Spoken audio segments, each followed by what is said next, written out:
Hello, everybody. Welcome. Hello. Thank you. You guys look great. Welcome. Thank you. You look great too. Well, thank you. Yeah. I only look great sometimes. I'm doing it especially for you. Aw. Thanks for going out of your way just for me, Joe. You're welcome. Thank you for looking so great. Hello, James. Hello, Kendra and August. You guys are awesome. It's great to see you guys. Welcome to Don't Yeah, Worry hey, man. Wednesday.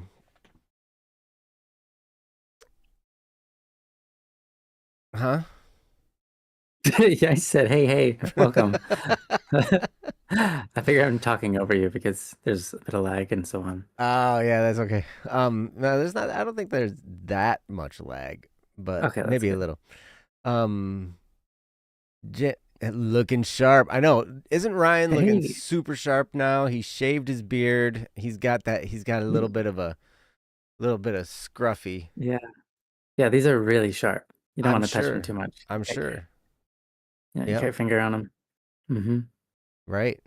Sharp and They're snazzy. actually they're actually at a length that like they actually end up becoming soft. Like right after they're like really sharp. Mm-hmm. Then they start like folding over then rather than standing still, and then it's like really you're like you just can't help but touch. It's like, oh, that's so smooth. Mm-hmm. Mm-hmm. I Yeah. mean, it starts off like sandpaper, right? And so it's Oh just like, yeah. and so then it's like Yeah. you get rug burn from it, and then, hmm It's crazy. and then they It's get really crazy how sharp and sharp. pokey, hmm and then they get soft, hmm and then it just gets out of Yeah. control. So you got to comb it. I'm pretty sure there are clothing that I have accidentally destroyed by scratching my beard on them or whatever. Oh yeah, yeah. Because that when it's like sandpaper, man, no, it literally just slices through things. It's Mm-hmm. crazy. Yep. Yeah, it's great. Is that a sign that you are in the U.S.? Ryan, I'm gonna let you answer that question. I'm in the U.S. You know me. I never That's go right. anywhere. Joe's in the US. You got it, August. That is a sign that Joe's in the US. It's the background, you can tell. Yeah, Only the US grows mushrooms like that. that's right. Yeah, that's right. Yeah. No, I'm currently in Japan because um we got sick and tired of being sick and tired all the time. So we staying in Japan for just a short while and then we're headed to the US. Hmm. And then we're gonna stay there for longer. And we don't have a visa yet to stay in the US, but it is going to come. We have a date now finally for when we get our interview. Oh, So yeah, but it's like 2.5 months out. oh, So it's like we have a long wait. So that's why we're just like, we'll come to America, be healthy for a little bit, and then go back. yeah. Do you have to be in Australia for that interview? Yeah, we do. Okay. hmm Is it an in-person Yeah, it is. interview in Australia? Yeah, it's an in-person interview in Australia, and the interview is not an interview. Here's what it is. You go to a counter and they like, all right, who are you? Blah, blah, blah. Okay. And they ask you like 3 questions and they're not even like tough. Why are you telling the internet? Anyways, but yeah, it's simple and quick. So yeah. I don't know. But that's Is so there? we've got I would ask, is there a problem with telling the internet? I think the internet is interested. That's why. Hmm. Hmm. That's why I told the internet. Wait, so August is going to be in Japan on Monday. Kendra loves Oh Japan, wow. wants to be in Japan. Um, Yeah. I'll tell you what, internet, if you want to know my address, all you have to do is buy something from the BSS store. Dang. That's incentive. I wish I knew Joe's address for no reason. Just so I can know it. Nice plug. Nice plug. Yes. Yeah, it's pretty. Yep. It's funny. James, you're hijacking because you just bombed your midterm. and you're doing Oh all the no. worrying this Wednesday. That hey, you know what? It's Oh, okay. It's okay to bomb a midterm once in a while. I've done that before. yeah. Well, I'm pretty sure I've done that a lot. I turned out fairly okay. Let's be all right. Okay. Okay, see you later, Kendra. Have fun playing Have a good one. Genshin. And hey, Anglios, welcome. Good to see you Mm, too. Um yeah, but yeah. James, you're going to be fine. Also did pretty bad in midterms this week. Yeah. Seems like it's hard midterms this time. Everyone's bombing. Don't worry about Uh it.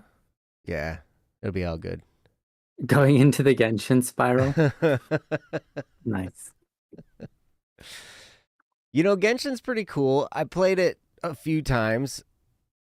It wasn't really Yeah. my jam because I didn't get to kill enough people.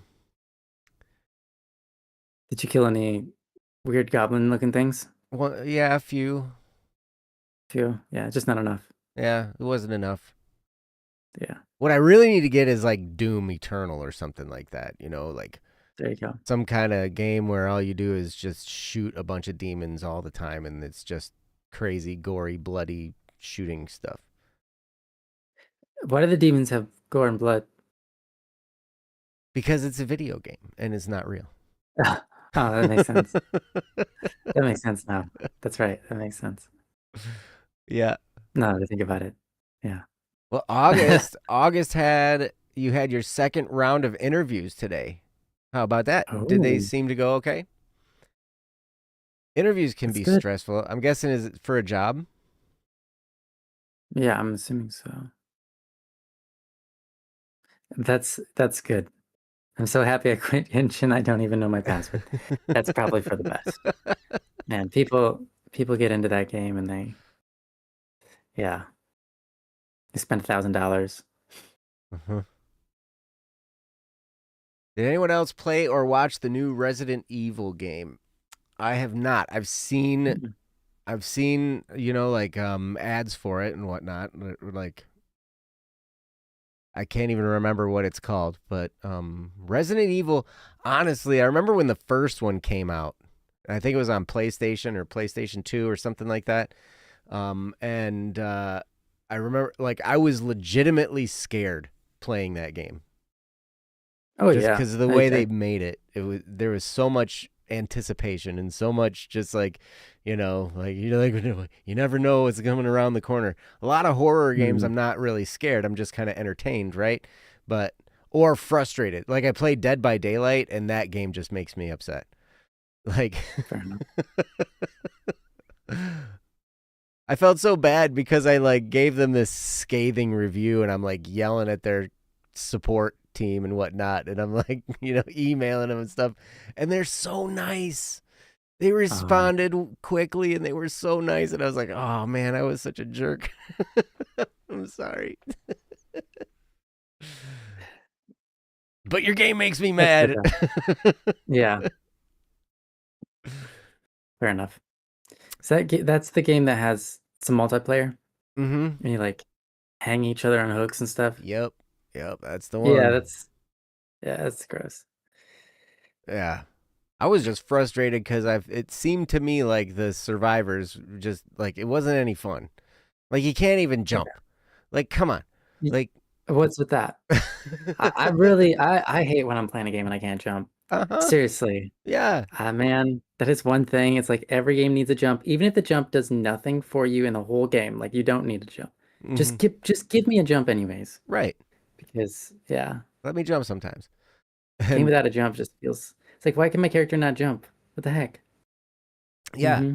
Well, and then there's a whole new element because so I play Marvel Rivals with my kid, Mm-hmm. right? And so like we're playing Marvel Rivals and you can't duck in Marvel Rivals, which is a Oh. whole nother weirdness thing, That's right? interesting for a first person shooter because they're so used to ducking in first person shooters. Right. You can't crouch. And it's like, Yeah. oh, weird.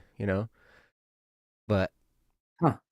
Wonder yeah. why there has to be a reason for that design choice because it's like inherent in if you're making an FPS, you're gonna have a duck, and it's just like built right in. Hmm. So it's like, why would you? there must be a good reason they like maybe it just caused too many issues with something. Or maybe there is, and I just haven't figured it out yet. Oh, maybe there is a duck, you just haven't pushed the right button. Maybe. Did you try the letter P, the one that's on the farthest key from Yeah, that's probably it. Yeah, it's probably P.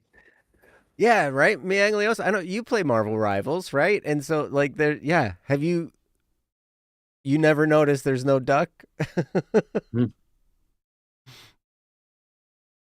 I was Did like, It's dang. hard to remember. Did Overwatch have a duck? Yeah. Yeah, a crouch rather. Yep. Yep. Crouch I is haven't seen any Control Alt ducks in Delete. No, game. crouch is actually Alt F4. Alt F4, yeah. That's the crouch button. Yeah. Great. You can duck in Overwatch. Okay, Yes, yeah. you can. And like That's fun. but see, like that's like in a lot of games where you're playing with other people, like that's how you greet people sometimes is by like crouching a Oh bunch yeah, of times, right? fair enough. So Hmm. in Rivals you can't do that. That's probably why they took it away. Because then you don't have people Oh, we don't killing want other people we, players we don't want people and then being crouching on friendly them to over each and over. other. Yeah. Well, Oh, for the yeah. teabagging, you Bad mean? manner. Yeah, yeah. To prevent bad Ah, manners. Maybe. yes. Okay. Maybe. I don't know. Mianglios, you have a point. That's true. It is very fast paced, and there's so many abilities. And yes, you can Duck emote to isn't other this. people. I don't know. I just sit there and I usually just like jump in front of people. Like I jump in front of the other healer because I'm Yeah, always the yeah. healer, And so I like go over to the Hi. healer and I just jump over and over again. Hi, hi, hi. Hey, dude. I am that guy. You're that guy. Yeah, yeah. Just like that in real life too, guys. No. Yep. Everywhere I go, man. That's Yeah, or go to a gas station. Joe's jumping in front of people. Hey, hey.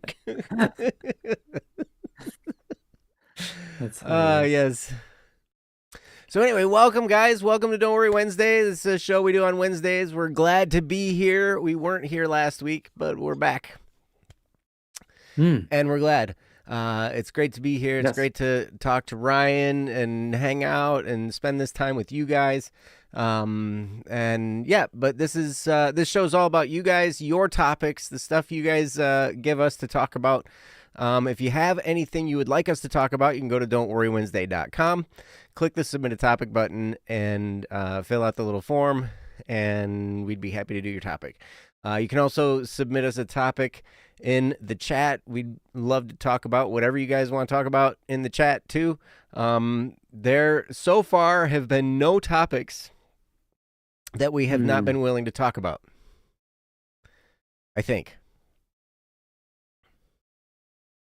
Can you remember a topic that we refused to talk about? No.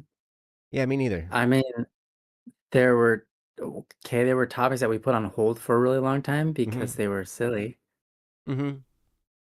But Right. Well, that was just because there were then we had other other ones that ones. were more Yeah, like yeah. But we did them. Mm-hmm. Yeah.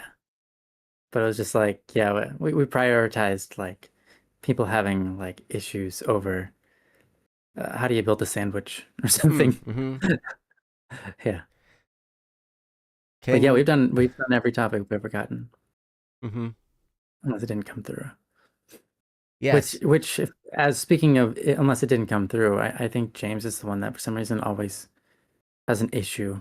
So Either if, James or Kishin Slayer, maybe. oh, you know, it is Kishin that has the issue. Yeah. Yeah, you're right. It's Kishin. Sorry, Yeah. James. So we know those issues are out there sometimes. Talk about how to file your taxes. Dang. Boy. You know what? I would definitely find a professional to help you with that. Me too. I would, yeah, that would be the right, Yep. yeah. Free Good Tax response, USA Joe. was Yeah. easy. I'll tell you what though, I used to file my own taxes up until a few years ago. Things got really complicated when I got divorced, and then there was all that stuff, and now I own multiple businesses, and it's like so taxes get a little bit complicated, and So it's nice to have some help with that. But yeah, Hmm. when I had like when I was just had a job, 1040 whatever, I think it's what it's called. 1040 income or W2 income or however Yeah, you the want to call it. W-2s I remember. Yeah. 1040 is the tax form. Oh yeah. So, and I would use the tax form 1040 EZ because it was easy. And yeah, I Nice. didn't have all kinds of Well stuff named. to itemize. I didn't have all kinds of stuff to, like write off. But then once I owned my own business, then I had a bunch of other stuff I had to do and it got complicated, but I still did them. Um, Is that what they? yeah. Yes, Saule is here. Saule sent the link. If you'd like to send us your concern, type it out in the chat or on our website. Boom, and you can click that link that Saule put in the chat. You can go right to it. That's a We good point, Sally. I think there have been topics we didn't do if they withdrew it. That's right. That mm-hmm, rarely ever happened. mm-hmm, true.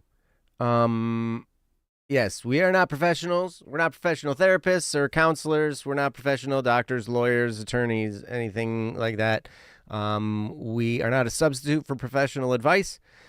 We just want to help in any way we possibly can. We'd be happy to talk about whatever's on your mind. So again, go to don'tworrywednesday.com and click the submit a topic button, and we'll do your topic. Yes, H&R Block, Mianglios. That is, I used their software every time I did my own taxes. I did H&R Block at home or whatever it is. It used to be called Tax Cut, and then I think Hmm. something. Free Tax USA is out there. Anytime I've ever filed an extension, I've used Free Tax USA to file the extension. Um, and I'll probably do that again this year. I tend to file an extension every year just because. And then it gives you till I wonder what October. percentage of people. I don't know. It's crazy. Like a lot of business owners just file an extension automatically. It's kind of weird. Yeah. But, when you own a business, sometimes it takes time to get, all your information together too. Um, Yeah. so Yeah. it's interesting. But yeah, H&R Block has been great. They were, I use their software to do my taxes, and it was really easy to do. It was really, it was simple. It's always frustrating. Taxes are always, it's very much dumb. Fair enough. Yeah, H&R Block is probably the one I've heard of the most. Mm-hmm. Yep. And then I think there's TurboTax is another one. Oh yeah, that's right. Yep. So, I mean, they just walk you right through it. It's really a piece of cake. Um, Especially Yeah. when your tax situation isn't super complicated. Um, and most people probably aren't. Um, QuickBooks. QuickBooks. Yep, Yeah, that's right. QuickBooks by Intuit. I think the same people who make QuickBooks also make TurboTax, but I could be wrong. Um, Hmm. but yeah. Yep. Those are all some really good resources for you to go to there, James. When I first started, I used to just do it all on paper with a pen.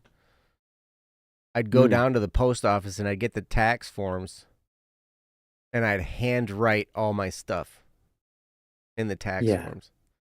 Sure. And that was very much dumb. And now it's way better. Yeah. Now you don't have to spend 3 days on it. You can spend maybe 3 hours. Mm-hmm. Mm-hmm. Yep. So sorry if I say very much dumb a lot. It's kind of a habit now. My godson has been, that's one of his key phrases. Really? Yes. That's great. Benny, he's always like, that's very much dumb. That's that's I don't hilarious. love that. It's very much dumb. I love that. That's so funny. It's not my favorite. It's very much dumb. Yep. So anyway, we got the disclaimer out of the That's way. great. We got all that. How are you guys doing tonight? How are you doing, Ryan? I'm doing very well. Thank you. I'd say tonight, Doing but it doesn't look like it's nighttime over there. no, it's morning. Mm-hmm. So, morning time. What's the time difference now? It's really easy. It's only 1 hour, and then you change the AM and PM. Oh, which Yeah. direction though? Uh, from you, it's up 1 hour. Up 1 hour. Mm-hmm. So it's 9:30 in the morning. About. You got it. Wow. Yeah. You had to get up Crazy. early, man. Yeah, I got up at 7:30. Oh my gosh. Oh, Yeah, I haven't crazy. done that since Tuesday. Yesterday. Tuesday's a long time ago, dude. Tuesday was, man, so many seconds. I can't even. It's great. Worrying, James, you're not supposed to be worrying. What are you worried about? Are you worried because of your midterm? Or are you just saying you're worrying because you want to be a rebel? We do not tolerate rebels here. That's not true. We do. We like a little bit of a rebellious Yeah, yeah, it's streak. true. You know, it's good to be that Yeah. way. Uh, It's nice when people come out here and they disagree with everything we say. It's fun. yes. Because sometimes they have good points. They have things to add that's like, yeah, it's a fair point, you know. Mm-hmm. Mm-hmm. All Hmm. right. Hey, Saule, we'll see ya. We'll see ya if you come back, and if not, you have a great Wednesday and Thursday. Have a great Wednesday Yes. this Thursday. Hey, Wix. Wix, welcome. I don't think that's true. You don't think what's true? Are you now being that person that I just spoke of where you disagree with everything we say? If you reply no, I'm gonna think you mean yes. Uh-oh. There's no way out. It's Oh, that fun when it's people fun when disagree. people Oh, okay. disagree. Yeah. No, I'm being Being similar. I like that. Oh, That's fair. if you can do it well, if you can disagree well, then it's not bad. The problem is people get so attached to their ideologies Yeah. and stuff like that that anytime somebody disagrees with them, they think of it as a threat. It's not a threat. It's a time for discussion. It's a time for, seeking the truth and seeking reality.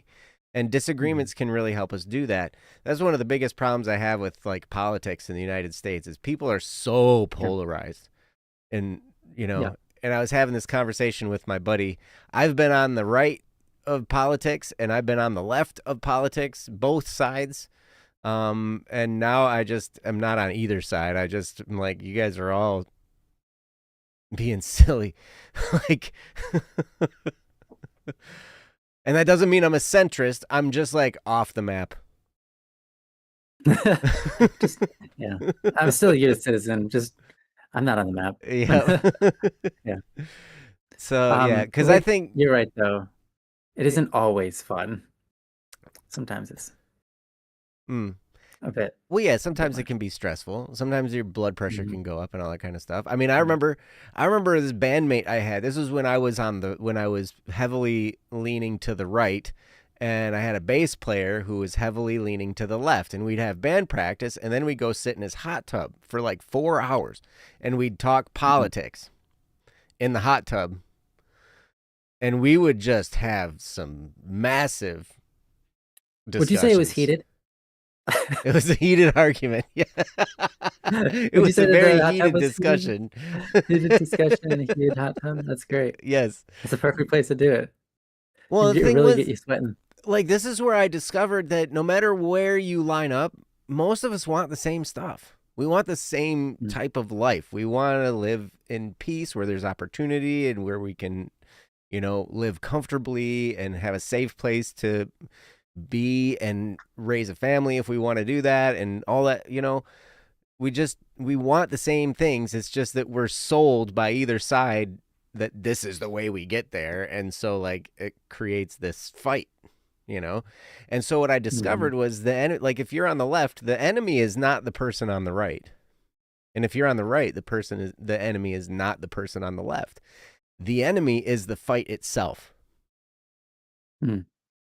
And it's like because you can have discussions, right? But yeah, Yeah. must have felt like I was in the hot seat. I did. I was in such the Yeah. hot seat.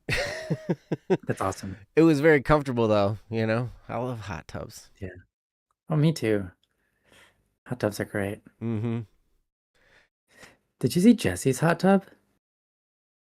Have I seen Jesse's hot tub? No. Yeah. Oh man. Has he got a Could pretty ask him nice for hot pictures tub? sometime. It looks awesome. I haven't been there, but it looks amazing. Well, now I have one more reason to go visit Jesse. To go sit in Yes. his hot tub. Mm-hmm. Although the best, honestly, though, I love sitting in the hot tub when it's outdoors in the winter and it's snowing. Hmm.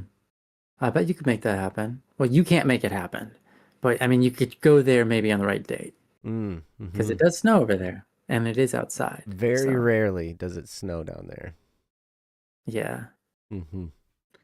Yeah. True. But that's something that is so great. You're sitting in the hot tub and you're super warm and everything, but then it's snow's falling and you're getting icicles hanging off your beard, you know.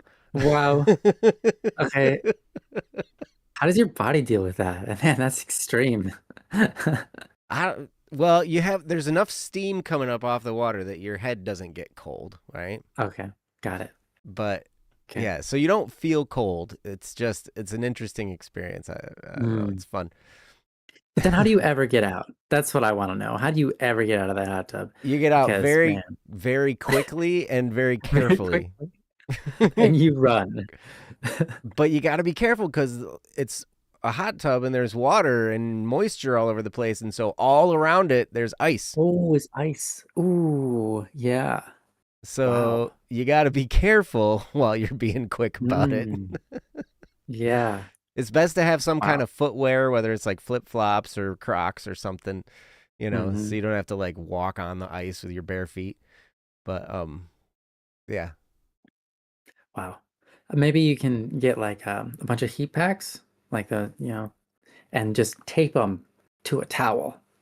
Mm, So when you get out, you can just wrap yourself in a really hot towel. yep, that would It's a work good too. idea. It's Mm-hmm. a bit wasteful. Maybe you just electric heater or something. I don't know. It's a lot of hot packs to cover a towel. Do not put an electric heater in a hot tub with you. Sound advice. Also, don't put a towel in your hot tub with you either. Well, That unless was you not as have another dangerous. one that's dry. Yeah. Hmm. Yeah. Oh, yes. So anyway, what do you say we get into a topic? I would love that. All right, let's do it. We have two topics right now. We could use more if you guys have something you'd like us to talk about, you can put it there in the chat. You can you'll put your toaster. Don't do that either, James. Bad idea. Guys, very bad. Stop giving bad advice. You're like, what? You guys give bad advice. Why can't I give bad advice? Well, Okay. fair enough. But that ours doesn't tend to lead to death. Yes, that's true. So yeah, so we've got we've got a couple topics, and we could use more. So if you have something you'd like us to talk about, put it in the chat or go to don'tworrywednesday.com and send it to us that way. We would love to hear from you. But all right, so we'll jump into this one. We'll start off with the kind of silly one. How's that? Sounds good. All right. It's called water on pizza.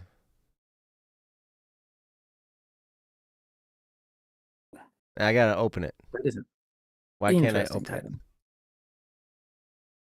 title. Uh, Open.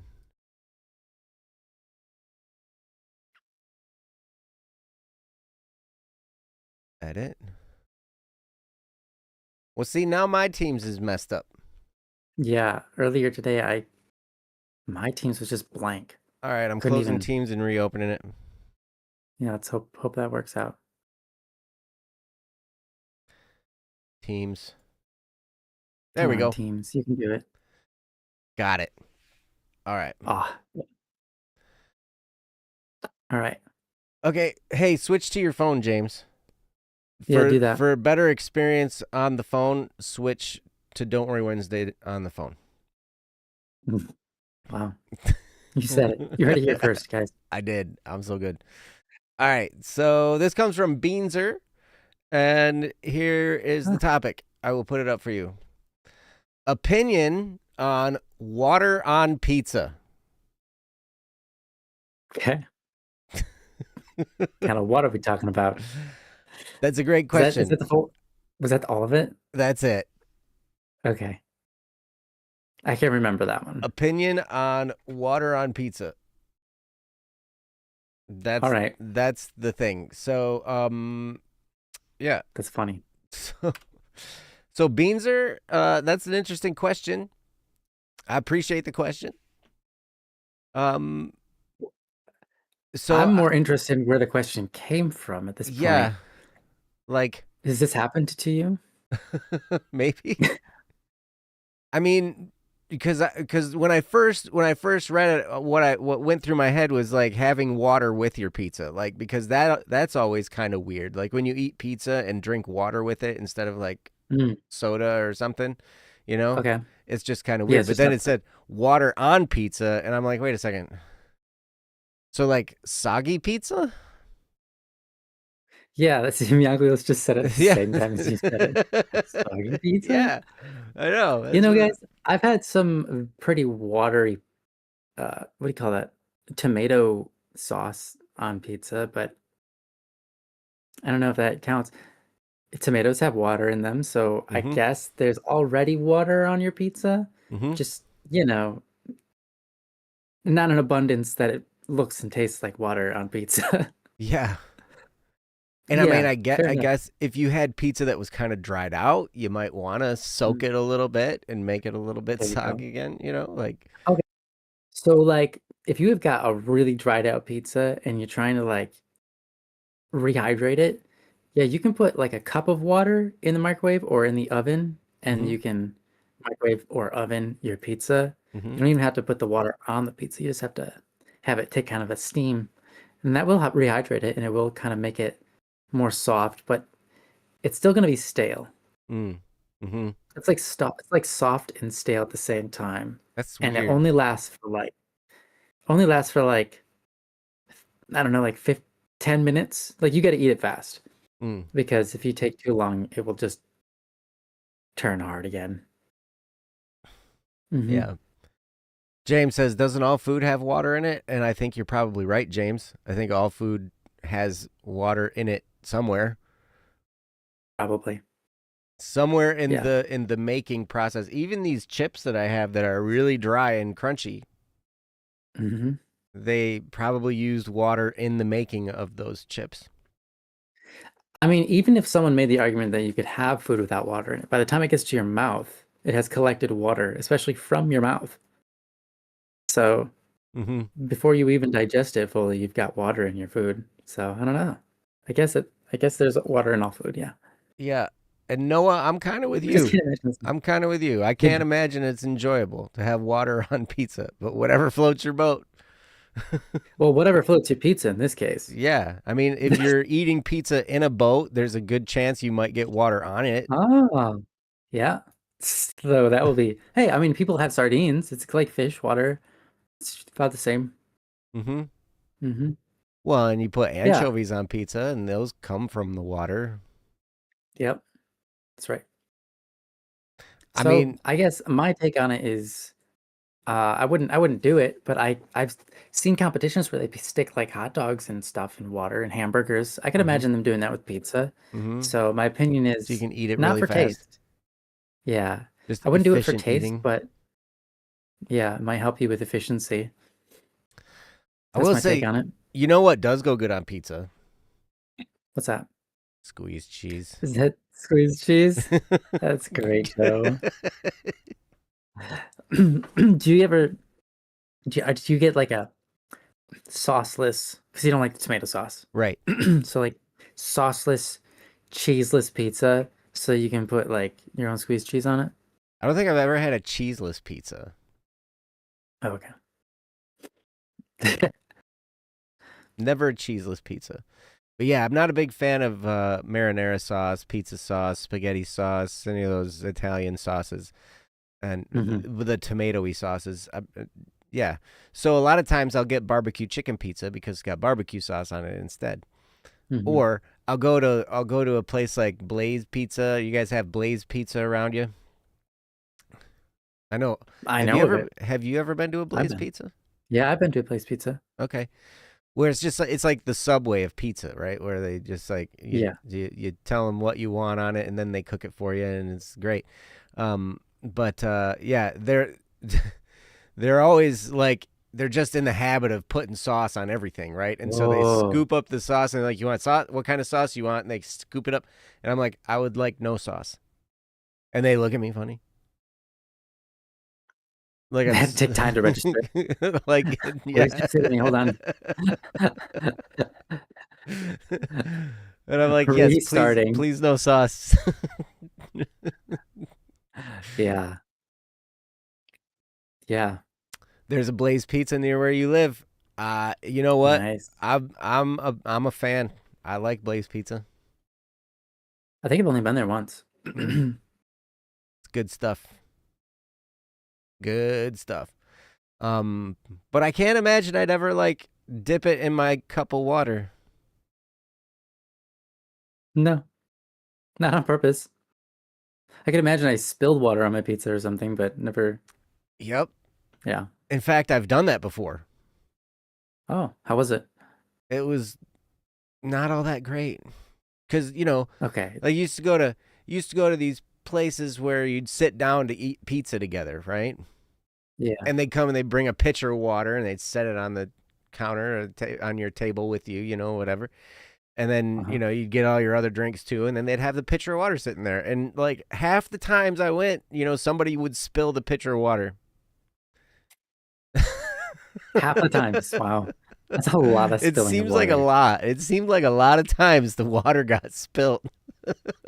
So you've had water on pizza many times now. Yep. It doesn't ruin the pizza, I'm guessing. It just doesn't, it's not ideal. Right. It's just not as good. I don't think. Yeah. Fair enough. Yes, There you go. Noah Blaze is really good. Mm-hmm. Mm-hmm. That's fun. Great stuff. So anyway, I don't know. That's probably my opinion on water on pizza. It doesn't wreck it completely, but I Fair prefer enough. not. Yeah. Nice. Great topic. Yeah. We've We can check that one we've off the learned. list. Yeah. Unless you have any other wisdom on the water on pizza topic. No, I've never even thought of such a thing. So I kind of came in, I'm like, man, I just gotta improvise with this one, you know? So Yeah. I did my best, you Good know? I job. brought my best. Yeah. Good job. I'm so proud. Thank you. So, welcome everybody. Again, if you have a topic for us, you can go to don'tworrywednesday.com, click the submit a topic button. If you have something you'd like us to talk about, you can also put it in the chat. We'd be happy to do it there too. We're going to move on to our next topic, which came from Sparrow.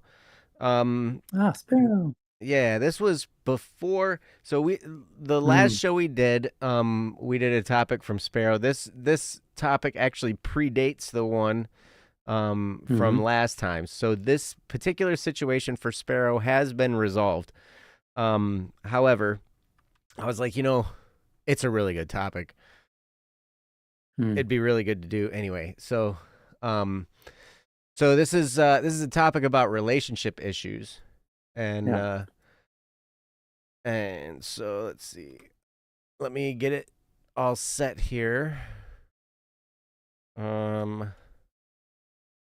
and then I will put it on the screen so you guys can read along with me while I read it out loud. So this comes from Sparrow, and this is called Relationship Issues. And here it is. Sparrow is here. Hey guys, this is my first topic in a long time. I'm glad to see you guys are doing well. My topic today is going to be about something I'm personally having issues with. I've been in this relationship for a while, and I feel like she's pulling away, kind of like sand falling through my fingers. Without getting too much into specifics, I made the mistake of not talking to her about my concerns with the relationship before the issues became bigger. Now she is just pulling away slowly but noticeably. Do you guys think I should give up and let her go? Or should I try to pick the pieces up and try to salvage the sand on the floor? I get you guys aren't therapists, but I would really appreciate your input. Sparrow is gone. And that comes from Sparrow. Now, I don't know. Relationship issues are crazy. You guys who know me know that relationships are kind of like avoid them. That's my general advice. but, and actually, I saw this really good YouTube short the other day. It said the word of the day is single, and it's an acronym, and it stands Oh, for okay. stress is now gone, life's easier. Wow. I see. And I know that's not everybody's experience in relationships. I know. Um, and we're human and we fall in Hmm. love with people and we develop relationships and we do all kinds of stuff. But oh my gosh, that was so weird. Like you guys can't see it on Ryan's camera because it's like cut off on the screen. But like your mirror that's right there next to you, like I could see you doing something with your fingers. My hand. Whoa. Whoa. Yep. That's cool. Yes. Hey, Nihilus, welcome. Good to see you. Haven't seen you in a while. So anyway, so Sparrow feels like his girlfriend was pulling away. He was really confused about it. He was, it was having a real struggle with it and um wondering how to handle this situation. And um so I'm going to turn this over to Ryan. I definitely have some stuff that I can shed some actual light on this. I've been through this type of situation before and seen some things that work and some things that don't, and sometimes, and it kind of depends on what's going on too. But I don't know. I'm going to turn it over to Ryan and see what Ryan has to say. Sure. Um, so Ryan, take it away. Yeah, I'll give it my best. Mm-hmm. Definitely been through this as well. And I don't know a scenario. Huh. I can't think of anybody necessarily who's gone through this and has come out of it with their relationship um not falling apart, Mm. not breaking up rather, except for maybe some married couples. But if they're not married, generally speaking, I've never seen like a boyfriend and a girlfriend experience this and remain a boyfriend and a girlfriend. There's no reason this needs to be the dead end, just because this is your experience. And there's no telling what can happen. There are exceptions in scenarios where someone will magically pull through. Um, you know, Maybe I do know people who've been through this, but I just don't know they have, who are now married today and during their relationships they went through this. I don't know. But I can say that in my own personal experience, from what I know, I've not usually seen when one person starts to kind of back off from the relationship, they become short with their words. They, kind of stop just being active in it. usually that usually that means it's near the end, and it's a sad time. it's pretty rough. But that doesn't mean necessarily that um, I would say that people's emotions guide what they do Mm. for the most part. And I remember when this happened to me, I picked up a book and it was called Five Love Languages by Gary Chapman. Um, I always almost say Gary Bralsman, but that would be wrong. That's the guy who did the Numa Numa dance. And the only reason Oh, I know his name is because I mixed the two up. Um, anyways, um, so Gary Chapman wrote a book called Five Love Languages, and I picked it up because I'd heard it was a really good book. But I was in that situation you're talking about, Sparrow, and remember just being like, "What do I do?" Um, and well, actually, I kind of picked it up after, so I saw that that was happening, and then some time went by, and then we broke up. She dumped me, and I was like, "Okay, I got to figure this out." mm. And instead of sitting there and in sorrow and doing nothing, I decided to pick up a book and start reading.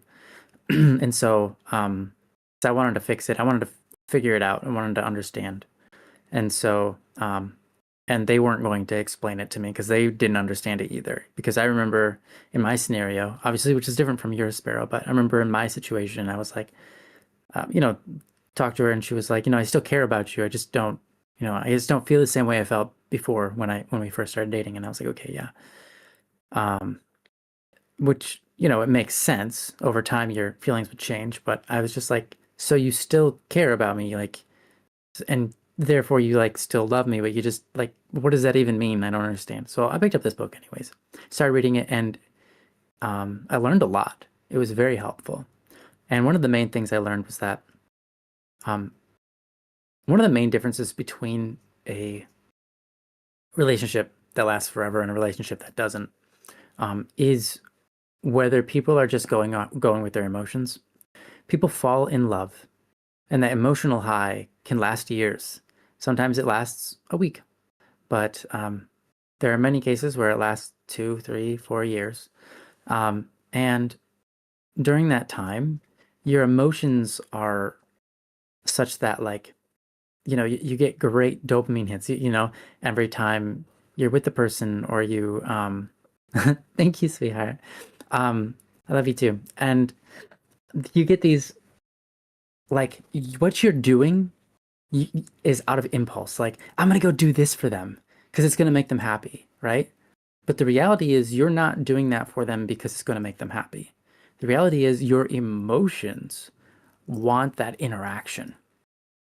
And you think, how can I have that interaction? And then you think, I'm going to do something for them. And then you think, oh, this would make them happy. That's something that would make them like me more. And then you have that. And so then, once you give them that thing and they respond with, with something that you wanted, which is that engagement or that kindness or that happiness, you feel like you won, right? And so there's this constant exchange of these emotions that are controlling our relationship without us even recognizing it. And so it's like people don't realize that the whole reason they are with someone in the first place, they're engaging in the first place, etc., is because there's these emotions that are telling them, that are making them want to be a part of that relationship, right?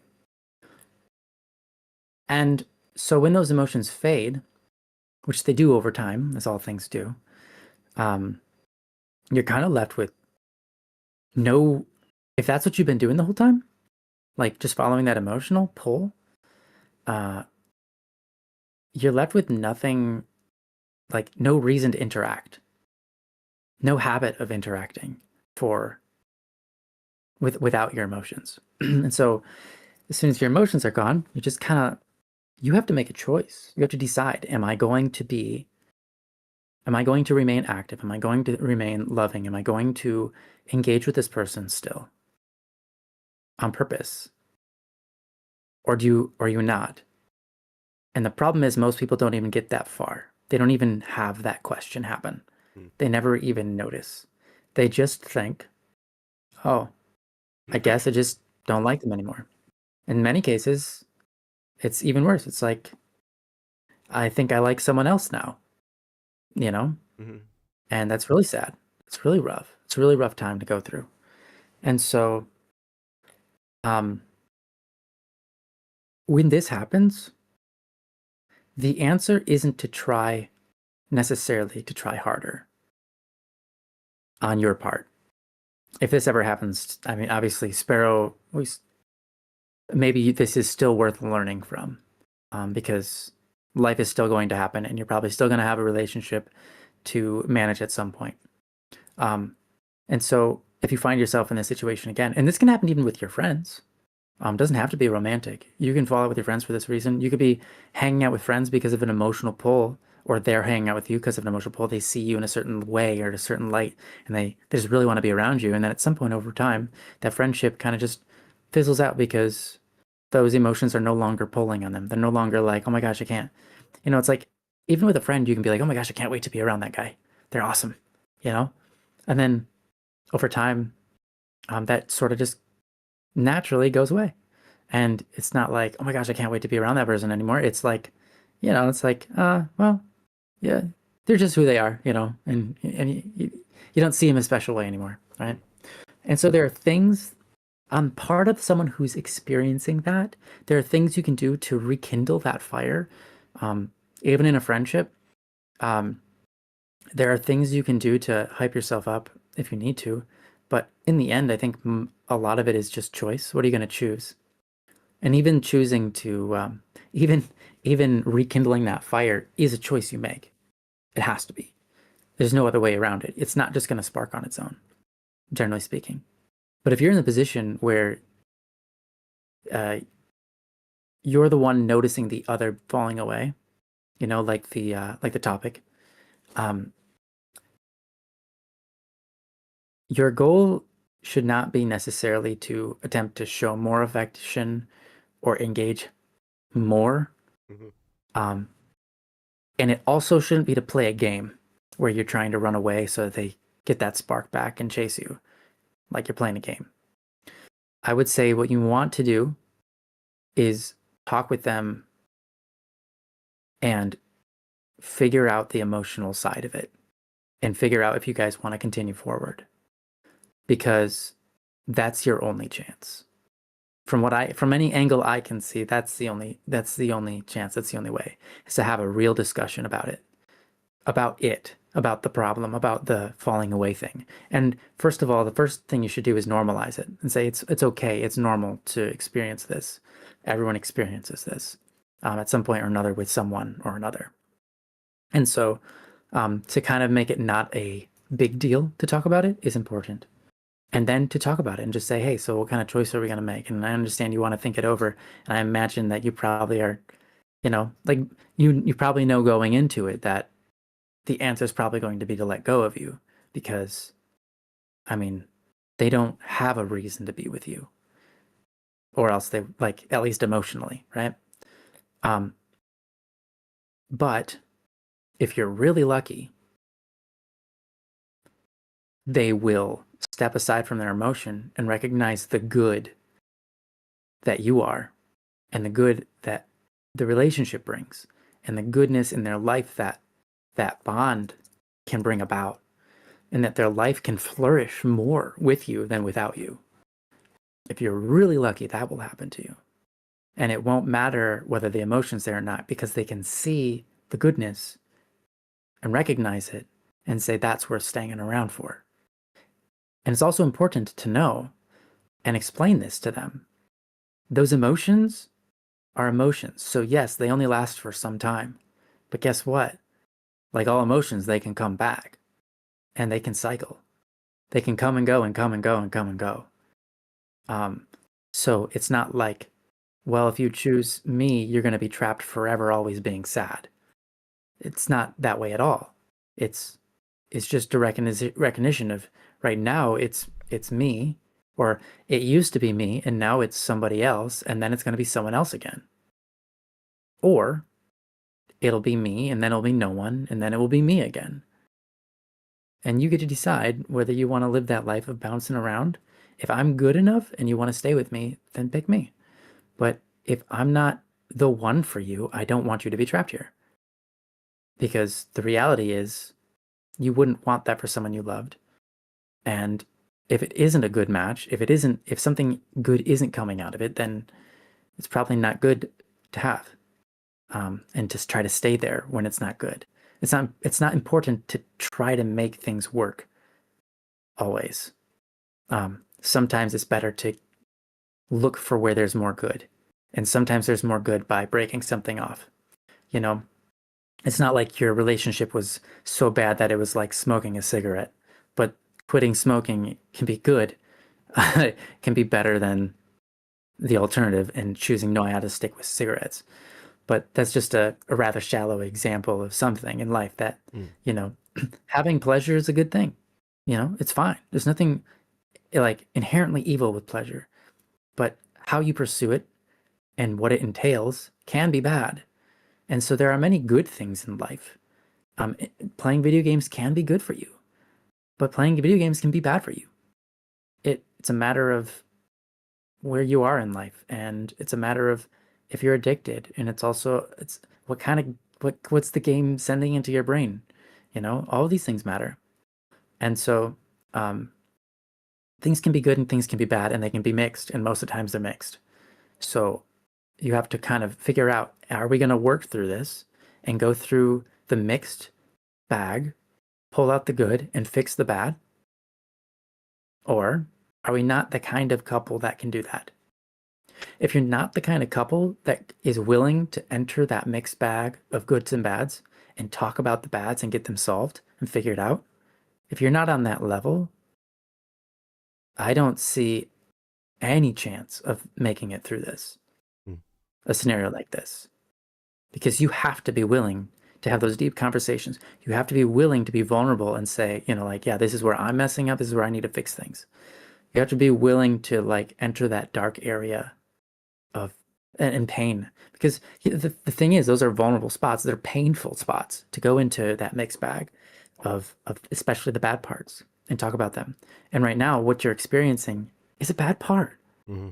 and it's not enjoyable to talk about whatsoever. But when you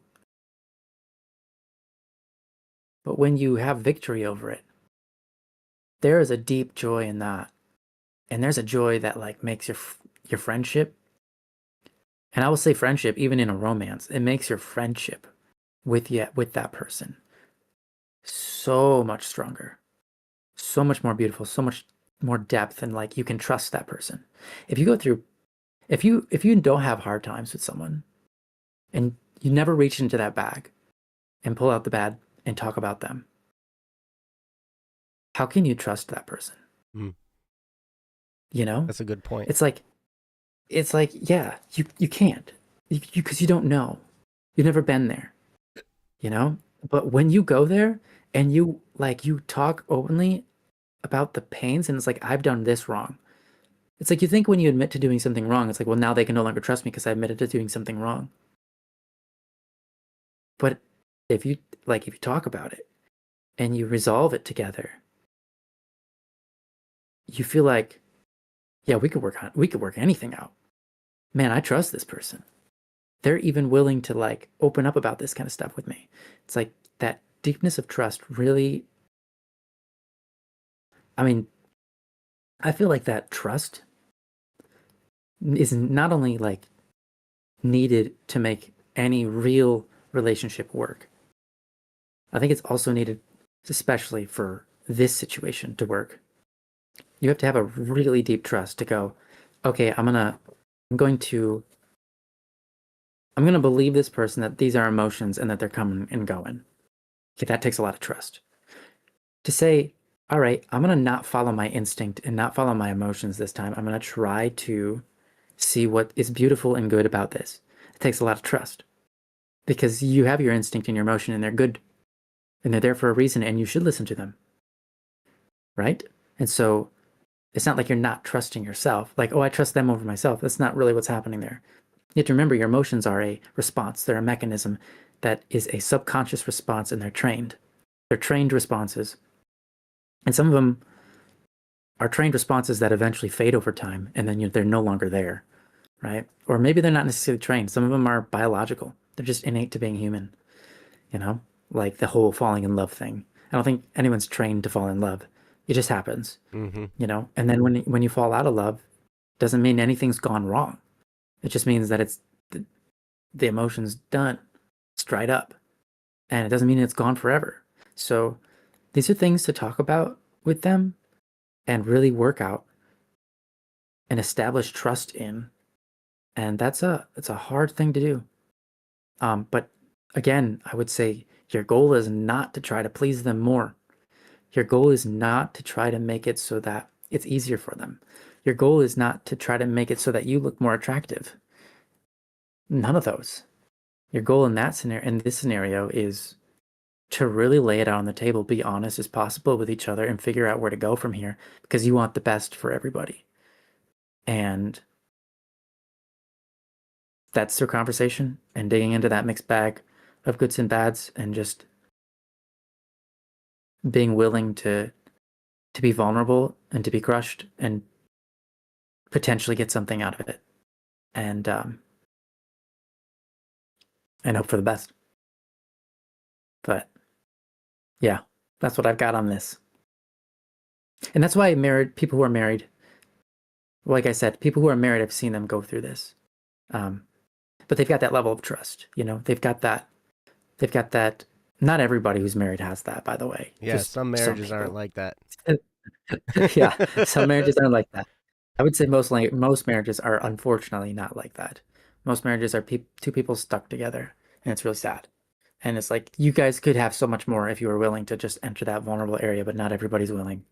And one person could be willing, but the other person isn't. It won't work. Mm-hmm. Both have to be willing. Mm-hmm. So, yeah, it's really, really sad, really rough, really. It makes me want to cry just thinking about that. It's really sad. But anyways, that's what I've got, and I want to give it over to Joe. That's dangerous. Okay, well, it's the show, man. What am I We're gonna do? entering dangerous territory. No,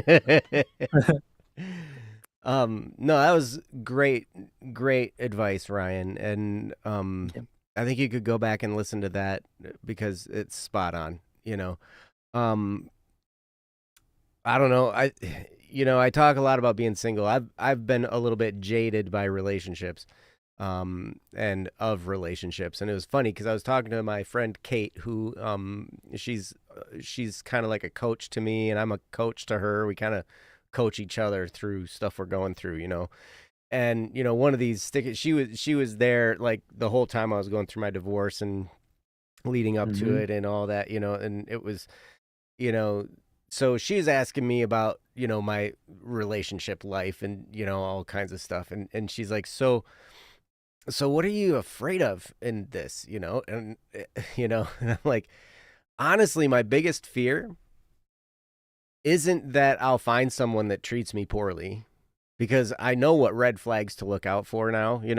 I've seen enough in my experience to know, okay, this is a red flag, this is a red flag, and this situation here also is a red flag, just so when someone starts pulling Sure. away like this. Mm-hmm. But the thing, I have stuff to say about that, but I just want to preface with this: the thing I'm most scared of is because when people fall in love, they lose their minds a little bit. Yeah, naturally. We do. It's part of the mechanism in our brain. Mm-hmm. Yep. Mm-hmm. And I've fallen in love a handful of times in my life. Not, and the times I did, it was deeply. And every time it completely distracted my focus from what I wanted to do with my life. Mm-hmm. And it changed everything, right? So it's like, and my whole focus shifted to this person and our relationship and how we're going to make this work and where we're going to live and how we're going to, because like I have this innate male desire to provide and to protect and, whatnot. And so like everything shifted from my career and my goals and everything like that. And it shifted to this person and the life we were going to build together, right? And I probably invested too much too soon. in a lot of these cases. But that was the thing I was scared of, and that was what I was telling her. I was like, that, I'm just mostly fearful. I've got a lot of things I want to accomplish here. Afraid of yourself. Yeah. I'm not necessarily afraid of a person coming in and taking advantage of me, although that really, really sucks, and it really, really hurts. And it really sucks to give your heart to someone and to give your trust to someone who then turns around and betrays you and hurts you like that. Mm-hmm. It really, really sucks. But the thing that I'm most afraid of is with all the things I want to accomplish and all the things I have on my plate and all the stuff the projects I'm working on and everything, I just don't want to get the distraction. I don't want to get distracted from all that. And like now I'm letting a whole bunch of other people down because there are other people in this with me. And it's like, I want to maintain my focus. And if I fall in love, my focus will be gone. Right? Because it'll change to this other person. So with that preface, I can tell you this, Sparrow, and I know, excuse me, this situation has resolved itself already. So you don't need to, but this can help you in the future and anybody else who's listening. If you're going through something similar where you're in a relationship with someone and they're pulling away, hopefully some of this can help you too. Probably the worst thing you can do is chase them. So I can tell you that the worst thing that you can do is chase them, and start, but that's kind of naturally what you want to do. When you start to feel this gap, you start to feel them pulling away, you start to feel the distance.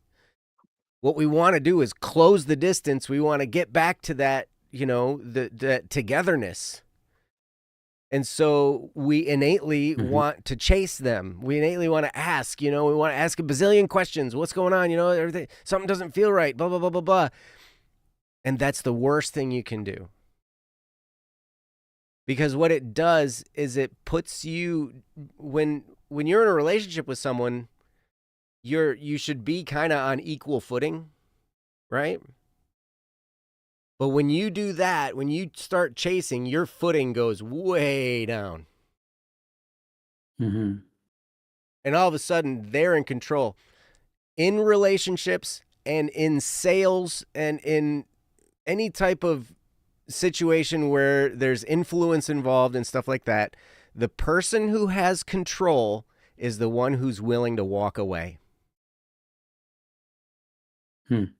They taught us this in sales. They taught us this in relationships. They taught us this in all kinds of situations, right? Where it's just like, okay, the person, if you want to be in control of the situation, and I'm not saying be a controlling person, like a domineering controller person, but to maintain control of a situation, the best thing you can do is be willing to walk away. And I'm not saying you're going to try and be in control of the other person again, right? I'm not saying that. I'm saying you're going to be in control of yourself, and you're going to be in control of your emotions while you're in this situation. You're never going to control another person. I mean, well, you can, but like that's not a good way to go. That's manipulation. That's, now we're getting to the realm of, being a sociopath and a psychopath and, whatever. Like, you don't want to go down that road, because then you're just going to leave a trail of blood and guts and destruction behind you wherever you go. And that's not a good way to be. You will be saddled with a lot of guilt, and it will haunt you to go through, to be that way. But that's the worst thing you can do is chase and be like, oh, what went wrong? What happened? Da, da, da, da, da, da, and come in with all this stuff. The best thing you can do is just let them. There's a great book by Mel Robbins called The Let Them Theory. Let them pull away. And you know what? Maybe match that energy. Just let them. And in the meantime, and, Ryan, I love that Ryan said, we're not talking about playing some kind of a game with them, but like, okay, well, I'm going to ghost you, so then you come back to me, or something like that, right? Like, or I'm going to, but the idea is let them go, not so you can get them back, but so that you can refocus on your life. You can refocus on what makes you tick, the things, the dreams you had, the goals you had before you got with this person, and kind of rekindle that. One thing that helps a lot is exercise. I know I always say that. I always say that in everything, exercise, but it's literally true. The more disciplined you are with your body, the more disciplined you are in most all areas of your life, right? And you will feel better. That's true. Because when you exert effort, it releases endorphins. There's all kinds of great stuff that happens. You feel better about yourself. You feel better about anything that could come your way. You feel a little bit stronger about whatever's going on. It'll help you to be better. Also, try and get some sleep. Try and sleep enough. I know when you're going through something like this, it's hard to sleep sometimes. You just lay awake at night. Maybe you're staring at your phone, you're waiting for a message, or you're thinking through all kinds of stuff, or you're scrolling through your old conversations or whatever, Ooh. which that also is damaging. Yeah, that's a bad idea. Right? One of the best things you can do Man. is just detach. Just detach. And I'm not saying let her go completely. You don't have to do that. But just kind of detach yourself emotionally and refocus on you. Refocus on the things that make you tick, on leading your own life.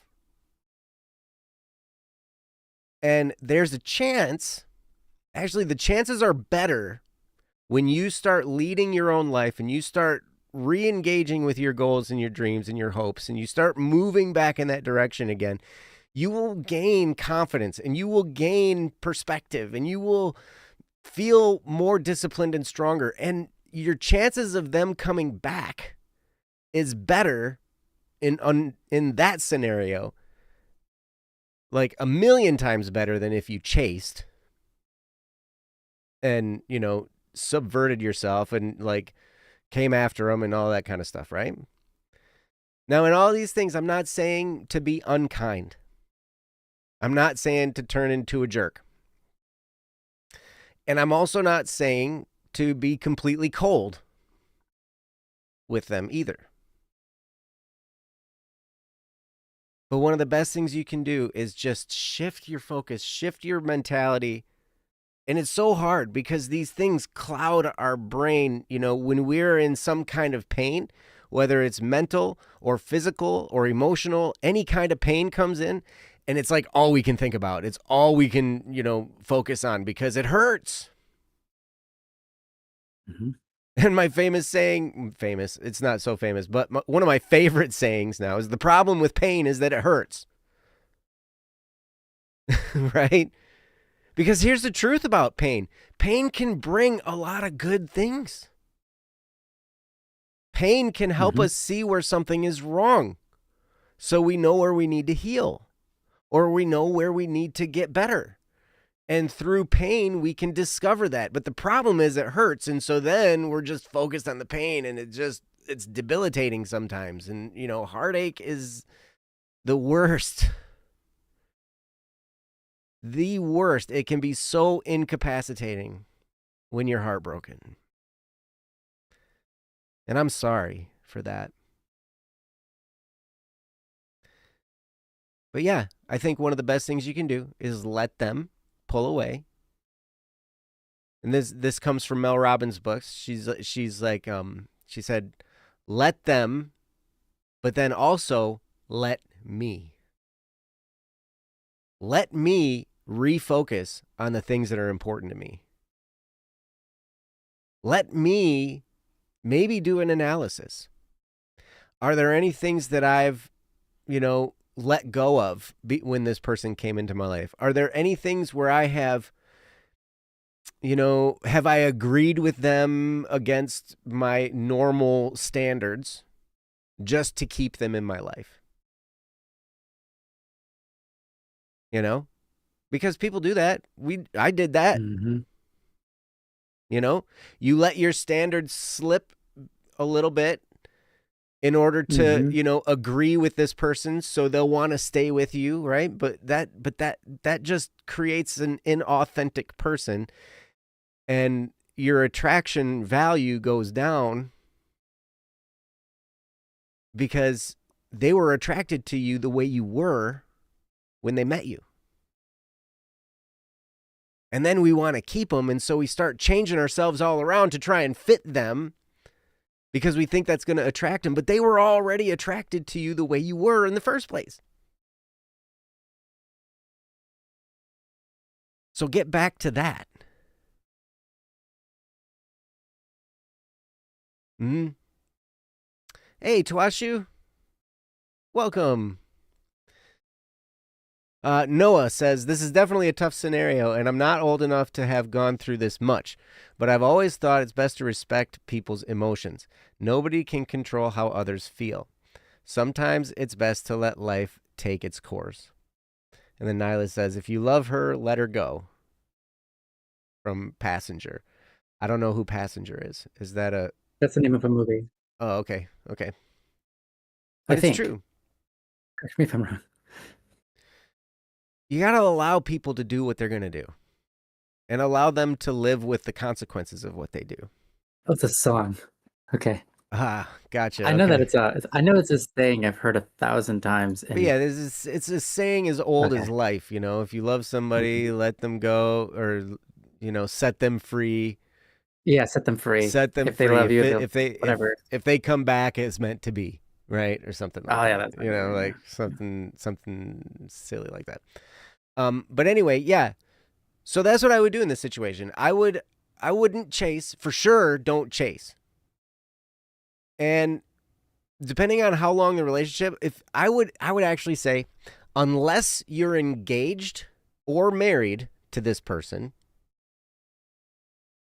then just simply let them go. Let them do their thing, and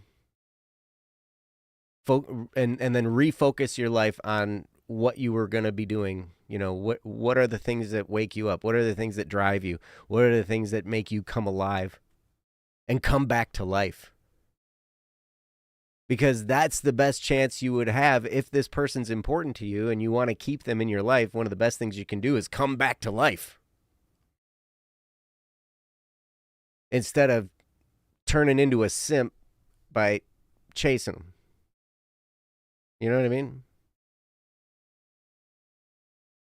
But if you're engaged or if you're married, then it might be time for counseling. It might be time for trying to have some deep conversations and figuring some stuff out, asking about this kind of stuff, like Ryan was talking about, sometimes it's good to just lay it out and just ask, hey, what's going on?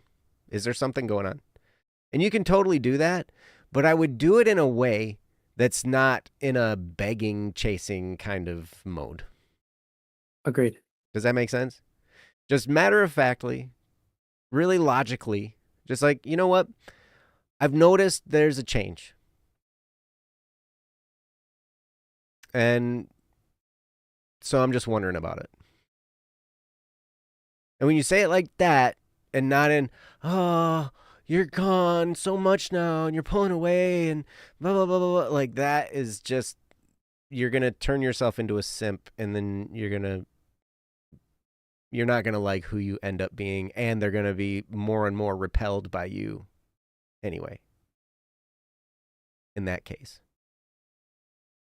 So, but yeah, if you're engaged or married, have the counseling, go through that conversation. If you're not, then I'd just say let them go.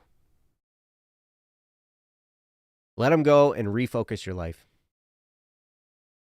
That's the best thing I can say. Because chances are, I don't know, I've seen Joe saying simp. Hmm. Yeah.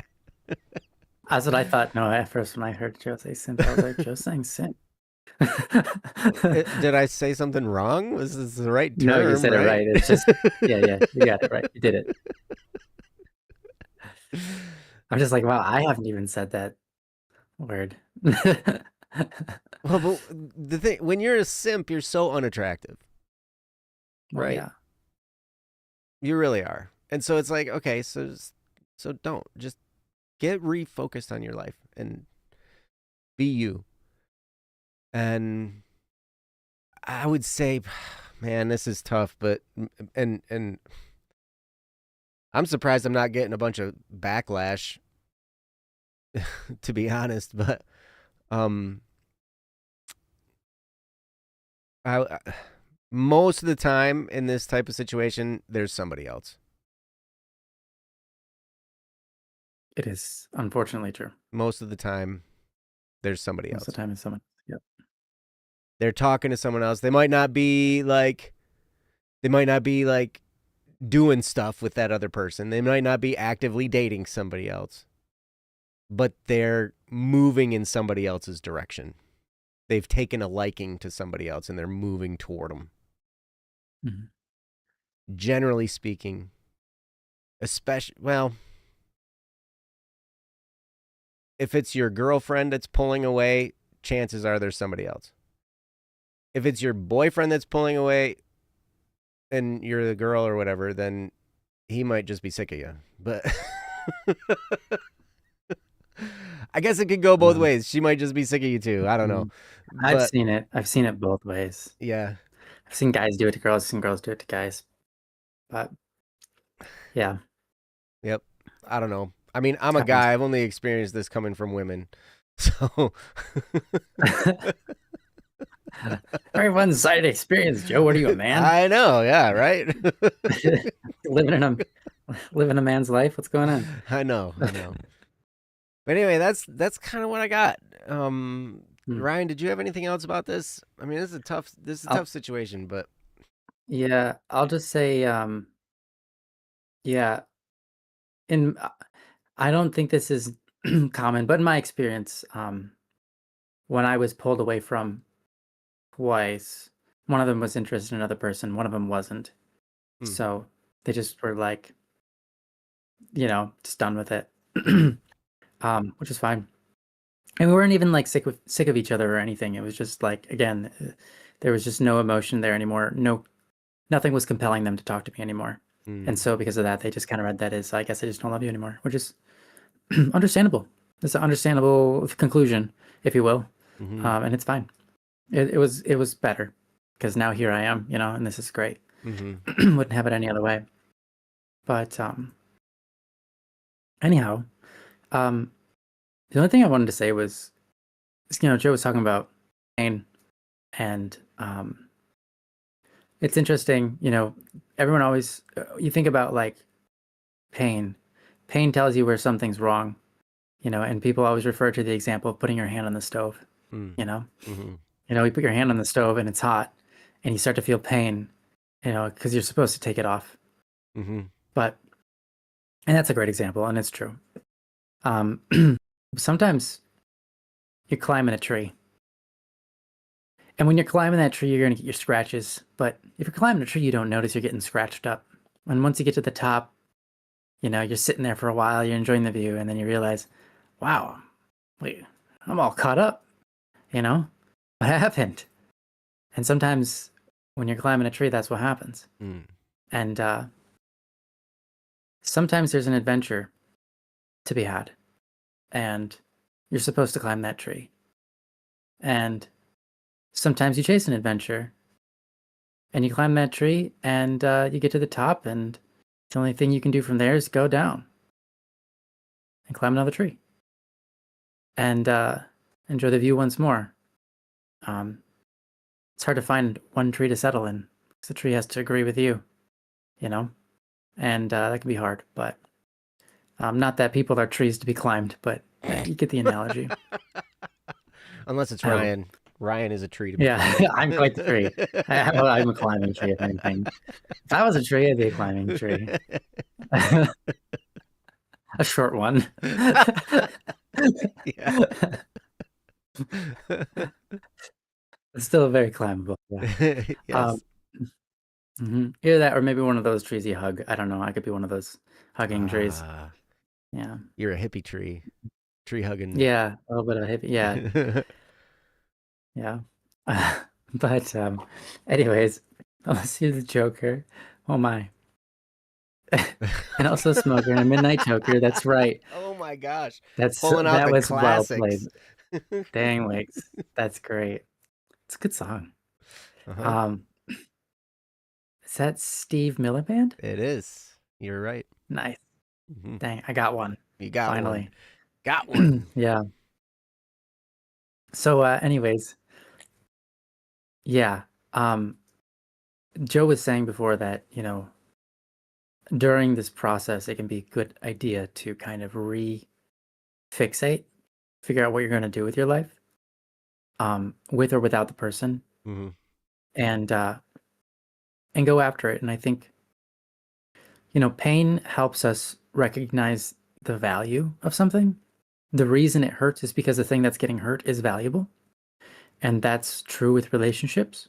When relationships become painful, it's because the relationship itself is valuable, the person is valuable, you're valuable, and whatever is happening, it could be that it's not even wrong, but there's something valuable in it. Hmm. And, like when someone dies, you know, it's really tragic, really sad, really sorrowful, really painful. Um, and it's not like they did anything wrong to us. Sometimes they It did. doesn't mean it's not going to be painful. Sometimes they did. that, Hmm. that could be a whole different reason on top of the painful experience, but Right. it can be painful just because you know you could not even know the person. I mean, just there's pain, and so it's like sometimes sometimes that pain is just part of the adventure of life, and you have to keep on keeping on, and you can pay attention to those painful things because they show you where things are important to you. Clearly, a relationship, if you were pained by this, then relationships are important to you, right? And that's a good thing to know about yourself. It's a good thing to know about the world.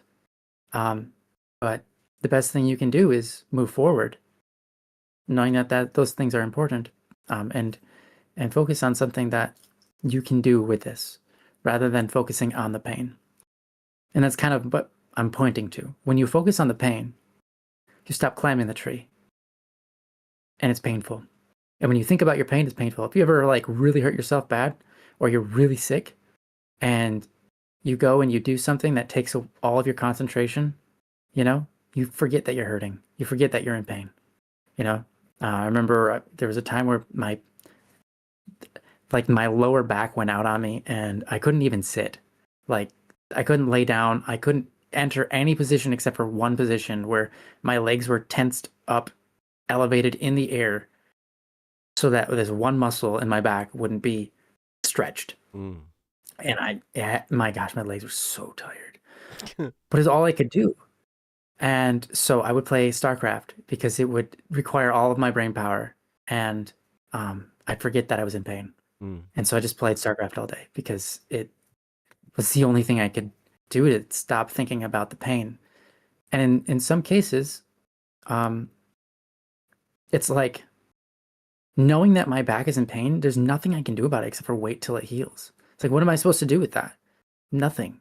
The answer is nothing. It's just showing me, hey, there's a really valuable thing over here called your back. I'm like, thank you. Now I know. Mm. Ow. Stop hurting now. Oh, you're not going to stop? Okay. But if you think about the pain, oh my gosh, does it hurt ever more? Hmm.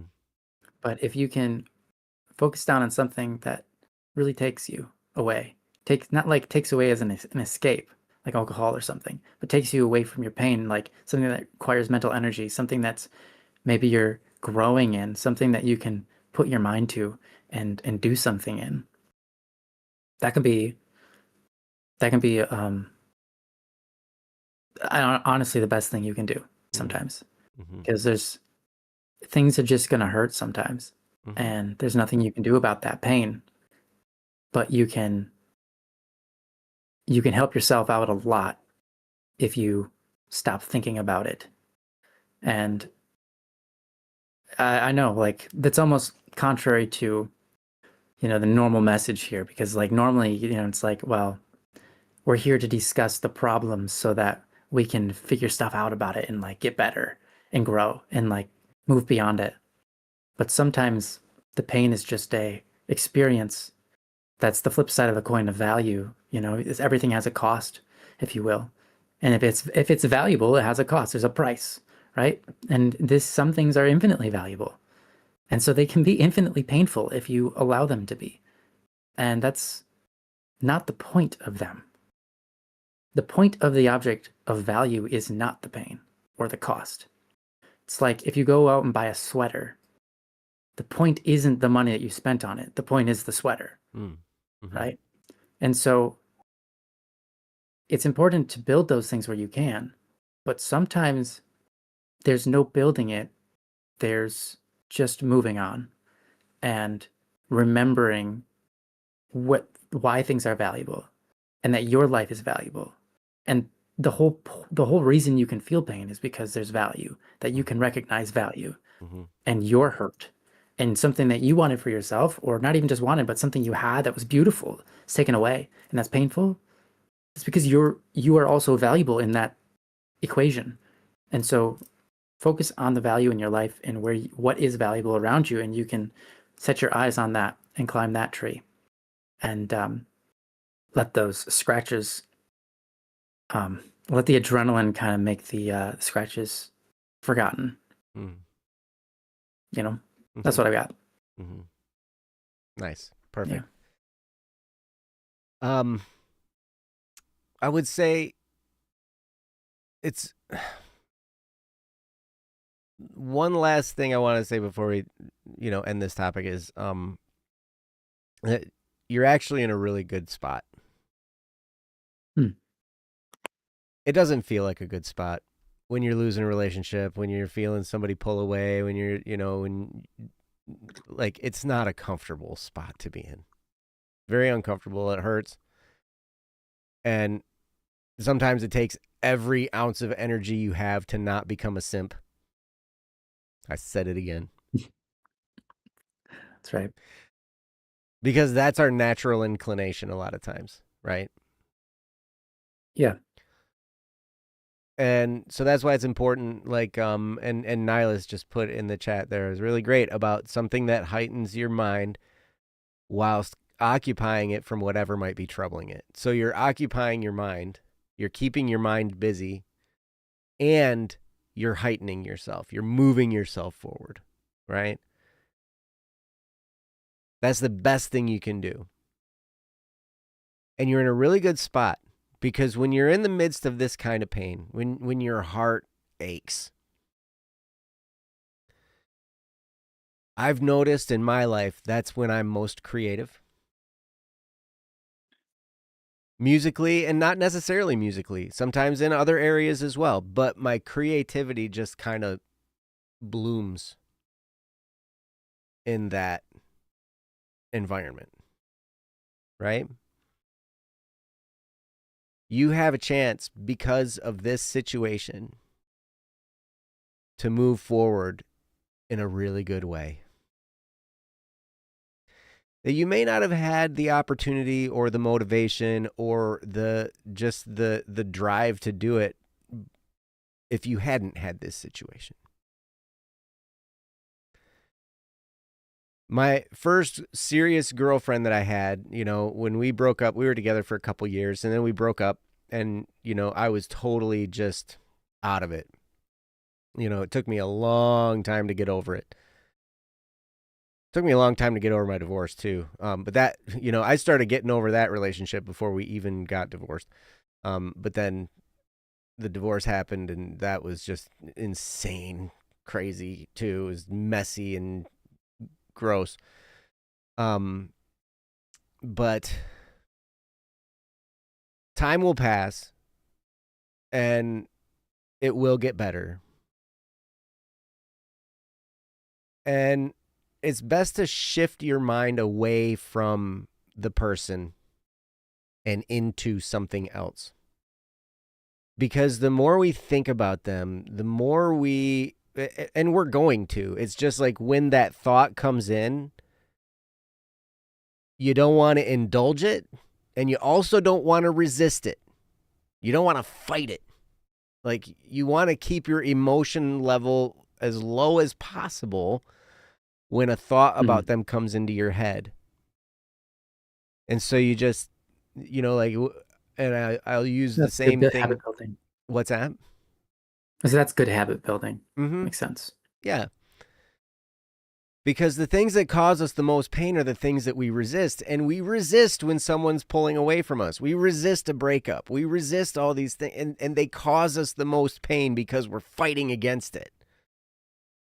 But when we can just dismiss it, and I will say to myself, thank you, you're dismissed. When a thought about something like that comes into my head, when a thought about a person who's broken my heart comes into my head, it's like, thank you, you're dismissed. And I'm going to go refocus on something else.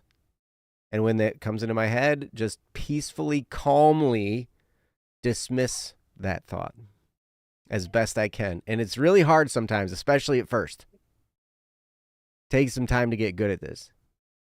And each time, like, the closer you are to the incident, like in time, like the sooner, like the harder it is to just calmly dismiss the thought. But it can be done. And the more you do it, the more you practice that, the better you get at it. And that reframe, that refocus can create some beautiful, beautiful stuff in your life. You can move forward in great ways in this environment. And so I hope that's encouraging to you. I hope that thought can stick with you and you can be like, okay, so this isn't a waste. It's never a waste. It's just, I'm going to refocus. I'm going to train. I'm going to build. I'm going to create. I'm going to do what I'm going to re-engage with my life purpose. I'm going to figure out my life purpose or take steps to figure out my life purpose and, reconnect with me. Because you're pretty dang lovable. Mm-hmm.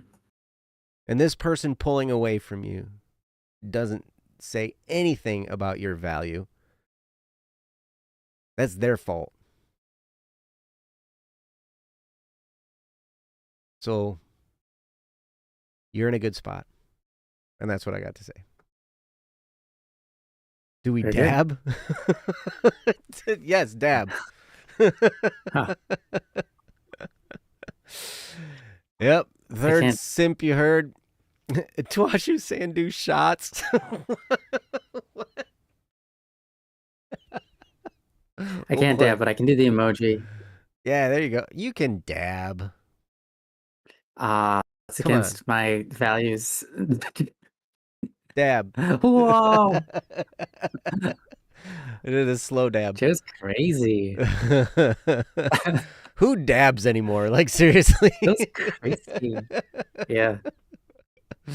That's so like 5 years ago or 10 years ago, whatever. Was it 5? Was it 10? I don't remember. I don't even know.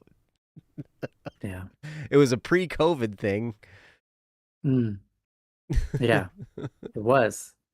And then COVID happened, and then we got the elbow cough, which became the dab. Yep. Because it looks like a dab. And who dabs when you can do 6'7"? Oh my gosh. Guys. Actually, I'm over exaggerating my response. I really don't. So last century. Century. Wow. They were dabbing in the 1900s. They were not dabbing in the 1900s. I remember. What was last century? Yeah. Oh, you remember. That's right. You were there. I was there. I was alive in the 1900s. Dang. That's right.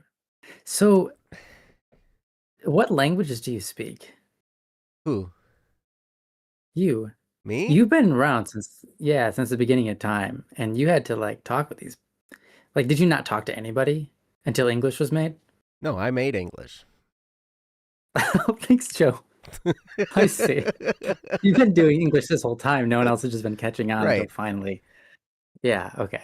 Yeah, I watched everybody and their whole language is garbage, and I'm like, ugh, what the heck? Yeah, Yeah, and the yeah, Germans, oh my gosh, the Germans, don't even get me started.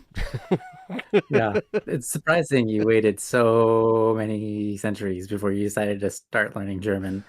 Uh-huh. But the technology wasn't there, so it's easier now. It's Cannot nice. recommend. Cannot recommend, says the German. I love that. That's so great. Oh, yes. It's really It's good. so weird. If you want to if you want to learn how to flip your sentences around a Oh yeah. ton, it's yeah, weird. Hmm. Has anyone here seen The Man from Earth? Uh I don't think I I've have. seen lots of Men from Earth. Bet you have. Yep, all throughout the ages. Hmm. Is this a Is it a movie? movie or a show or something?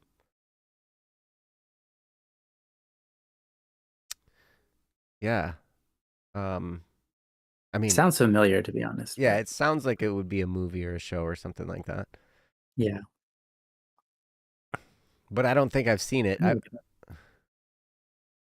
If it is,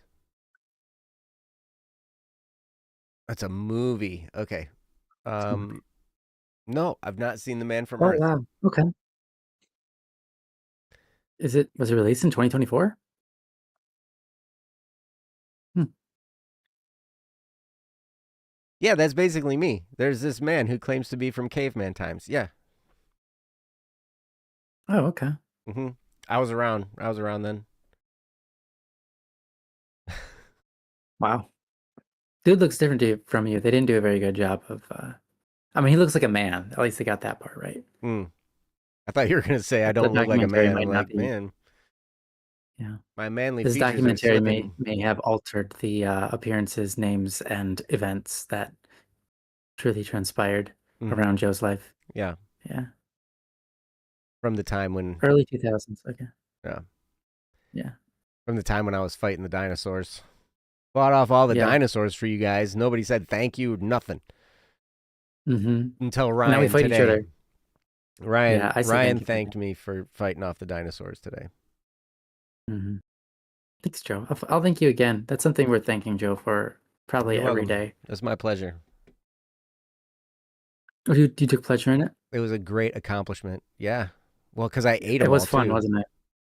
Dang. How many years did that take? Nothing like a T-Rex roast, man. Mm, Yeah, wow. with some potatoes and Did you have a T-Rex T-bone? T-Rex T-bone. Yep, is a T-Bone. T-bone T-Rex. Yeah, that's pretty good. Mm-hmm.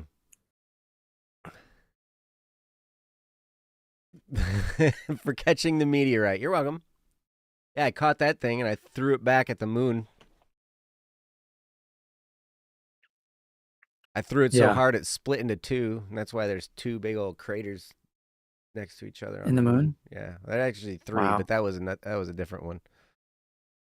that was great, Joe. I love that. Joe's just seen it all. Wow. Yep.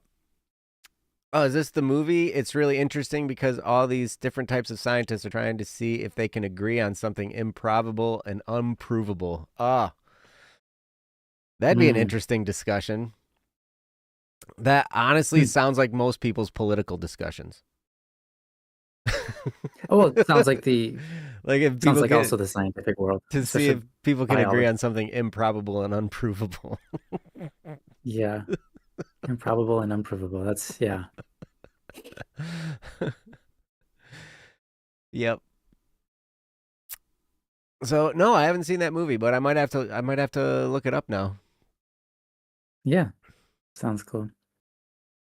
It looks like, from what I saw of it, it looks like it is made in the early 2000s, but some reason the tag said it was 2024, which I don't understand why. Maybe it's just there was a review on that date or something. Hmm.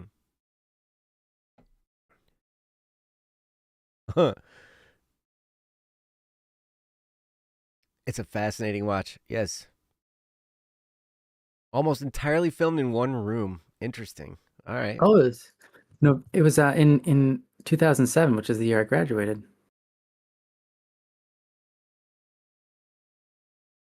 If we haven't heard the Was there a song two Let in Her film? Go by Passenger, get ready to weep. Oh boy. I don't know. It's weird. Like anytime now, it's so strange. Like my crying, I used to cry all the time, and I don't really cry anymore. Like, Hmm. like I feel like a cry coming on, and I get all this pressure in my face, and then nothing. Hmm. It's weird. So I'll listen to that song, and I'll get ready for the face pressure. Yeah. Yikes. You'll get ready for face pressure. All right. That's, I think, what happens to me a lot of times too. Yep, I cried all Yeah. my tears already. It is empty. Hmm. You have a limited time in life and a limited allowance. Each person's is different. Mm-hmm. Joe's done his all of his. Yep. He didn't cry for a single dinosaur, by the way. No, So that was fun. tears of joy, maybe, but not tears of sadness. Actually, I cried when I killed the last one. Did you? Yep. Because I was like, this is going to be Hmm. the last T Rex T Bone. Yeah, true. You'll never get another one. Yeah. Yep. No more T-bone steaks. Nope. No more T-bone Now I have T-Rex to get him. steaks. Now I have to get him from a cow. Ugh. Oh, Which wow. that's still good. I like Yeah. steaks from a cow. What made you Twashu. decide not to kill the alligators and crocodiles? They were just sneaky, man. Oh, yeah, they Mm-hmm. are kind of sneaky, aren't they? Yep. I almost bit my hand off. This one. I love It's that. fake. His hand.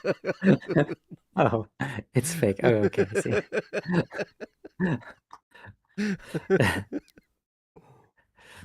One bit my hand off is fun. I see a hand there. Oh yeah, sorry. Yeah, I opened its mouth and I took it back. Yeah, I reattached it. I I also reattached my own hand. invented that type of surgery. Hmm. That was before I even fought the dinosaurs. I invented that. Yes, and when Joe saw the breadth of his domain, he wept. Hmm. For there were no more dinos left to conquer. That's right. That comes straight out of the book of Joe. Out of the Book of Joe. We haven't referenced that in forever. I know. Nice. Nice. Yep. Wow. Beautiful. Yep. I fought all the alligators, but they snuck away. And they started a Yeah. fight with the sea turtles, which I thought was really strange. And then, yeah. You guys aren't even like sea turtles and wow, okay, well, whatever. The Book of Joe is so good. I know. Yeah. It's the best book ever. Been forever, dude. It's amazing. So what about the spiders? What A lot of about people them? hate spiders, man. You didn't kill them. You just left them. They're also sneaky. Yeah. And they're also not that dangerous. So maybe that's you weren't worried about the human race and getting along with spiders. You're just like it'll be fine. Right. Well, and I had to leave something for people to freak out about. So spiders and snakes. Spiders, snakes, and mosquitoes. I left those. Oh man, You're welcome for mosquitoes. the leaving of the mosquitoes. No, I wish you would have gotten rid of those, that's for sure. That would have been nice. Mm-hmm. Well, So it spiders, would have yes. been perfect. Right, Twashu. The spiders eat the venomous flies. And they eat mosquitoes. Mm. They do eat mosquitoes. Mm-hmm. I was told that I was told that spiders do not eat mosquitoes, but then I'm pretty sure In our house in Australia, we saw spiders that ate mosquitoes. So Hmm. we saw mosquitoes dead in webs. So So then, if a spider eats a mosquito that just got done feeding off of a human, excuse me, hmm then are they also eating human? So spiders eat human? um, yeah. Well, if you lick someone's blood, are you eating human? If you lick your own blood, are you eating Are human? you cannibalizing yourself? Yeah, because like if you accidentally bite like your cheek or something and it bleeds into your mouth, are you cannibal now? Maybe you better go to confession. Yeah. Dude, I Whoops. had the weirdest experience at confession the other day. Okay. Yeah. This priest was crazy. He was so cool. Like every sin that I told him, he's like, "Oh yeah, good, good, good, yeah, good." Yeah, this big smile on his face. Good. That's incredible. Because, I go to confession. I'm like, bless me, Father, for I've sinned. It's been like 25 minutes since my last confession, and I'm here to confess, hmm 17 murders and 22 bank robberies and whatever. And he's just like, good, yeah, Dang, good, Joe, you great. good.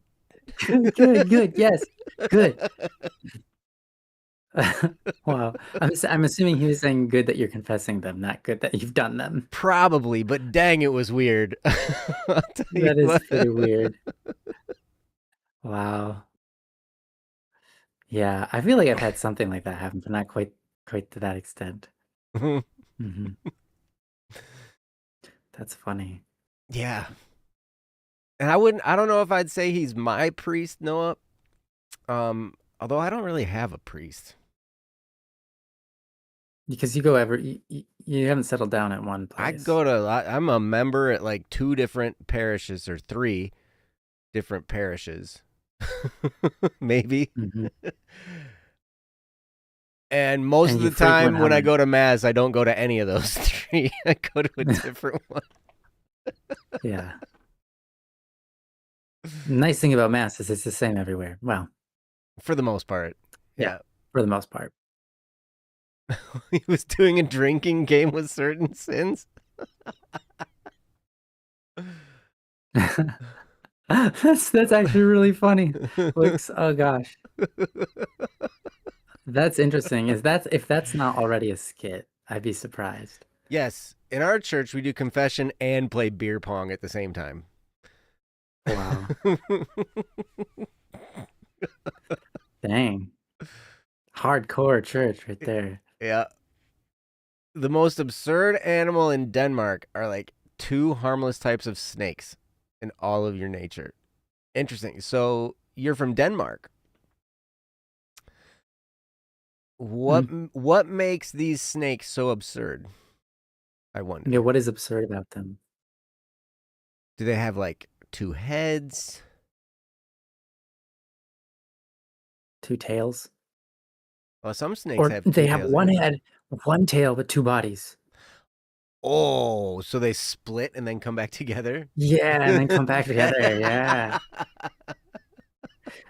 Why have I never seen like Hydra, but the opposite? It's like one head, six tails, you know?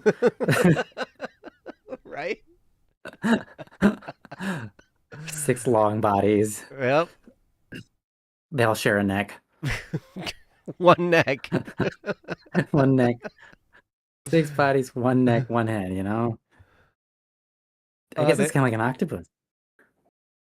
they are not absurd at all. It's quite lackluster in the Danish wildlife compared to that Australian. Yes, you're right.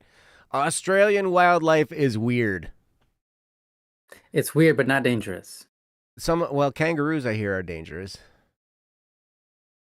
The really big ones can be dangerous, but like so can a dog. Mm. And a dingo. A Yeah, dingo is dangerous.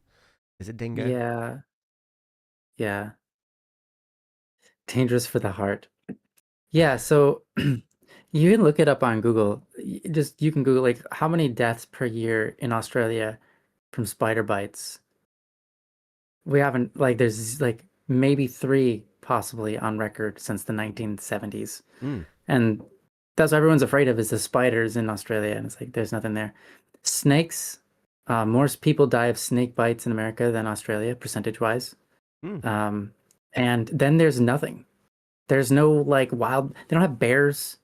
They don't have like badgers with like crazy anger issues. They have like kangaroos and dingoes. And Mm. in fact, what happened was And when the Australians, wombats that poop square true, yep, and duck-billed yeah, not platypus. threatening. Yeah, okay. Well, that might be a dangerous animal, Like except for it's not aggressive, nor is it like a hunting. Like it's not like a. It doesn't. It's not a predator. It doesn't hunt things. Really? yeah, but it's weird looking. Oh, it sure is weird. Let's put a duckbill on a like a beaver or something. Okay. Yeah. Yeah. And give it. I don't know. I heard it's like poisonous, and it also has like spines. I don't know. That thing's weird. Oh wow. Anyways, when the Europeans came to Australia, they brought rabbits, and because there were no predators. There are no predator animals that eat rabbits in Australia. The rabbits got out of control and they overpopulated. So then they brought over foxes. And then there's nothing to deal with the foxes. So the foxes went out of control. And now we have out of control rabbits and foxes just living out in the wild. And they don't know what to do about it. So then they did something horrible, which was poison the rabbits. And they're all blind. They're all born blind. Not all of them, but they've got issues because they were poisoned. Mm. But it's horrible. And so then, yeah, because there's just nothing to eat the rabbits. There's nothing to eat the foxes. There's no like, just nothing. Mm. I mean, it's mostly desert. So, True. yeah. And the kangaroos don't eat, like, they don't hunt animals. You know, they just feed on the grass, and the sheep feed on the grass, and the cows feed on the grass, and the horses feed on the, you know, everything just eats the grass. That's barely growing anyways, because it's Australia. I don't know. And then the koalas, they eat the tree leaves, the eucalyptus leaves. So they're a bit different, but they're still, yeah. Australia's not dangerous, but take it from me, you can get horribly ill and stay ill for until you leave, because you will just. That happened to me and my wife, and it's not great. So I will say that Australia is dangerous, but it's something like the mold and the pollens or something that'll really get you. They'll get The you. silent killers. And they should have brought over the bears, as Twashu says. They should have. Oh, yeah, they should have. You know what? The mosquitoes in Australia are worse than the mosquitoes in America. Really? They're way more stealthy and like evil. They're so evil. Are they though? I don't know why. Are I they don't know evil? why. Oh, these ones are. You go to bed at night. Oh man. They'll just like buzz by your ear to wake you up. And then they weren't even gonna bite you. They're just like and they fly away. And you're like and then you're awake for like 30 minutes. And then you finally go back to sleep and it goes in your ear and you jolt out of bed again. Yeah, they'll do that to you all night long. Well, and you won't get any sleep. So you try to kill them, but they stalk you. They can see you're awake and they wait until you go back to sleep. You know? And you're like, okay, I see him, and you're like gonna get him, and they disappear. It's like they got stealth, like cloaking mechanisms. It's crazy. So they're kind of like an annoying big brother. If your big brother sucked the blood out of you, yeah. And they wait till you fall asleep to do something silly to you. Yeah. See, evil, right? Evil.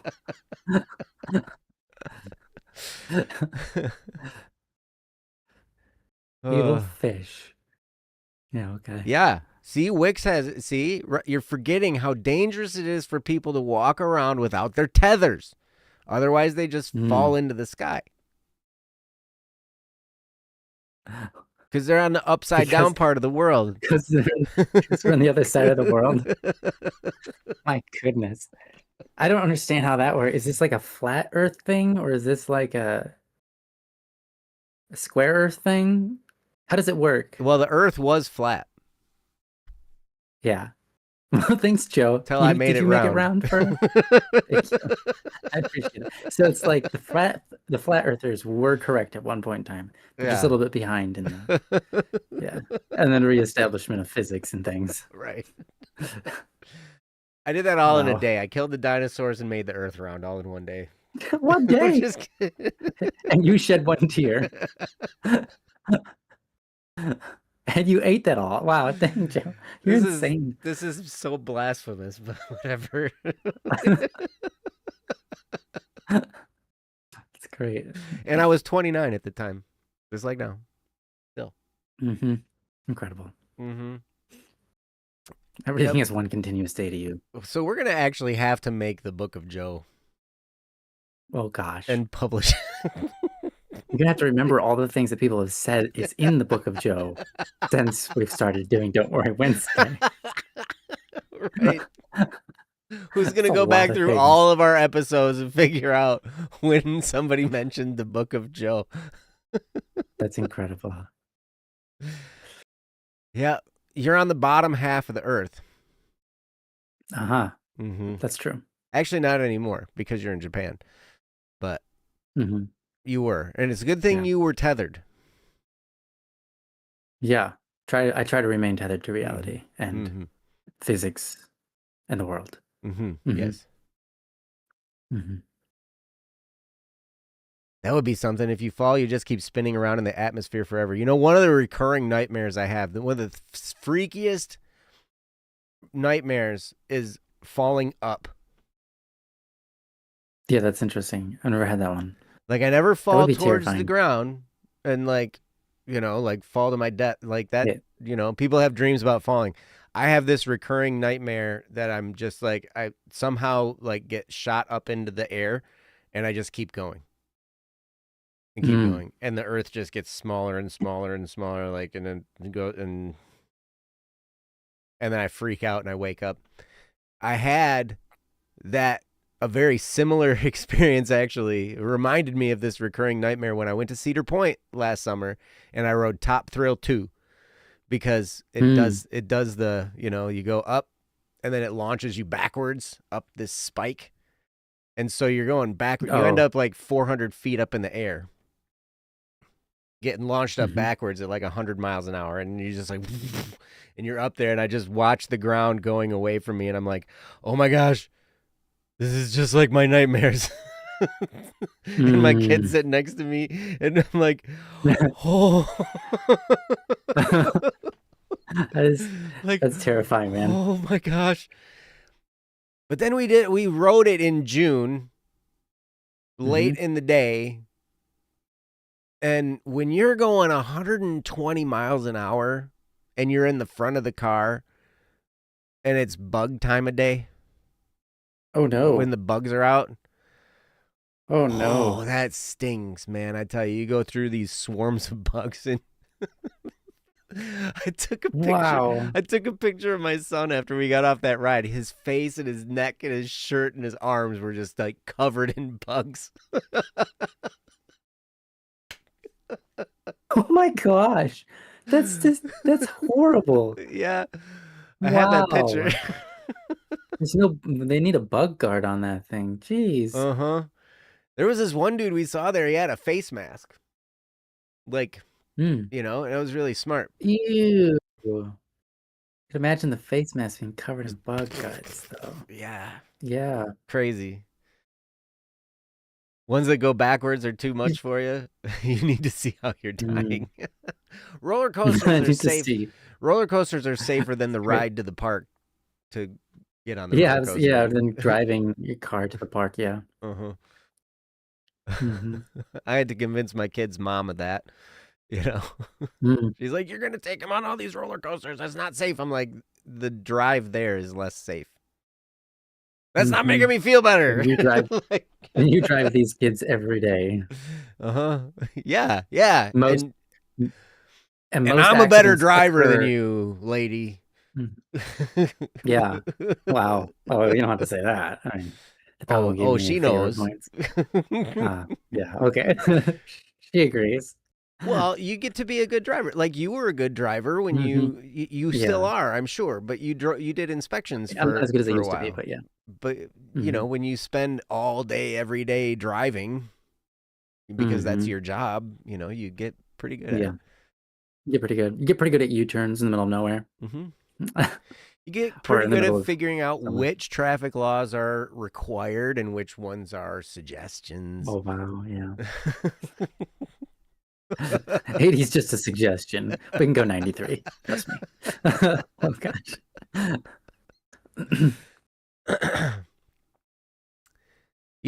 You're probably right, Wix. Wix says, I think the reason that cars are less scary than planes and roller coasters, etc., are because you can control your safety on the road for the most part.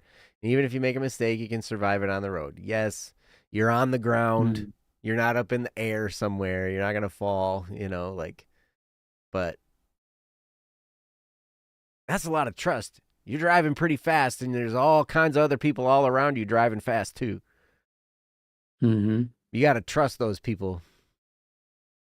Yeah, that's true. Turns out Joe made all the traffic laws. No, I didn't. Joe's first. Yeah, Somebody else did I that, and can I was imagine. mad at him.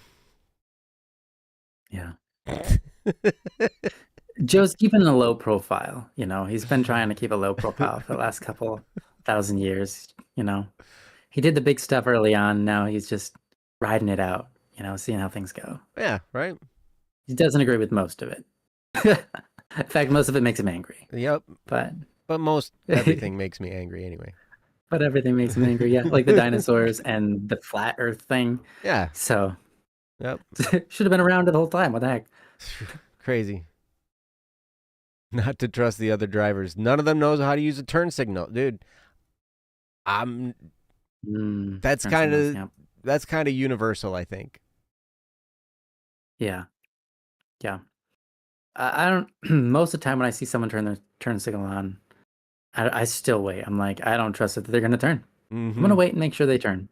You know? Mm-hmm. Yeah. They're gonna be that silly guy that's like, "Oh, I'm gonna turn my turn signal on to say I'm turning right, and then I'm gonna turn left." And Yeah. they do that. Yeah. Driving down the road and someone's left their turn signal on. Mm-hmm. That happens a lot. Mm-hmm. Hmm. Wild. Yeah. Anyway, Yeah. it's after 10. Guys, thanks for being here. Ryan, our globetrotter. What? You're the globetrotter because you Oh, trot globe. the globe. Globe. Yeah, that makes sense. You never know I where thought it he's was going like to some kind be. of. You never know. He's going to be in Australia. He's going to be in Japan. He's going to be in Timbuktu. He's going to be in the Himalayas. Ooh. He's going to be in Yeah. Saharan desert. He's going to be You somewhere. guys just wait. I will. Or I won't. We'll find out. Yep, we're going to find Hey, you out. never know where life might take you. Tune in next time to see where Ryan's actually at. Oh, Oh boy. that's. What adventures. Yes. It was lovely seeing you too. Yard. Thank you guys so much for being here. And come back next week for Don't Worry Yeah. Wednesday. We'll be here, and unless we're not, I guess, but we're planning on being here, right? Yeah. Yeah. Okay. Mm-hmm. So yeah. Until then, take really good care of yourselves and the people around you. And again, if you have something you'd like us to talk about, go to don'tworrywednesday.com, click the submit a topic button, and submit the topic there. We would be overjoyed to hear from you guys and to do whatever topic you can throw our way. Yes. We Yes, love please, you please. guys, and we wish you the best. And until next time, we love you. Yes. I know. Bye. Love you guys.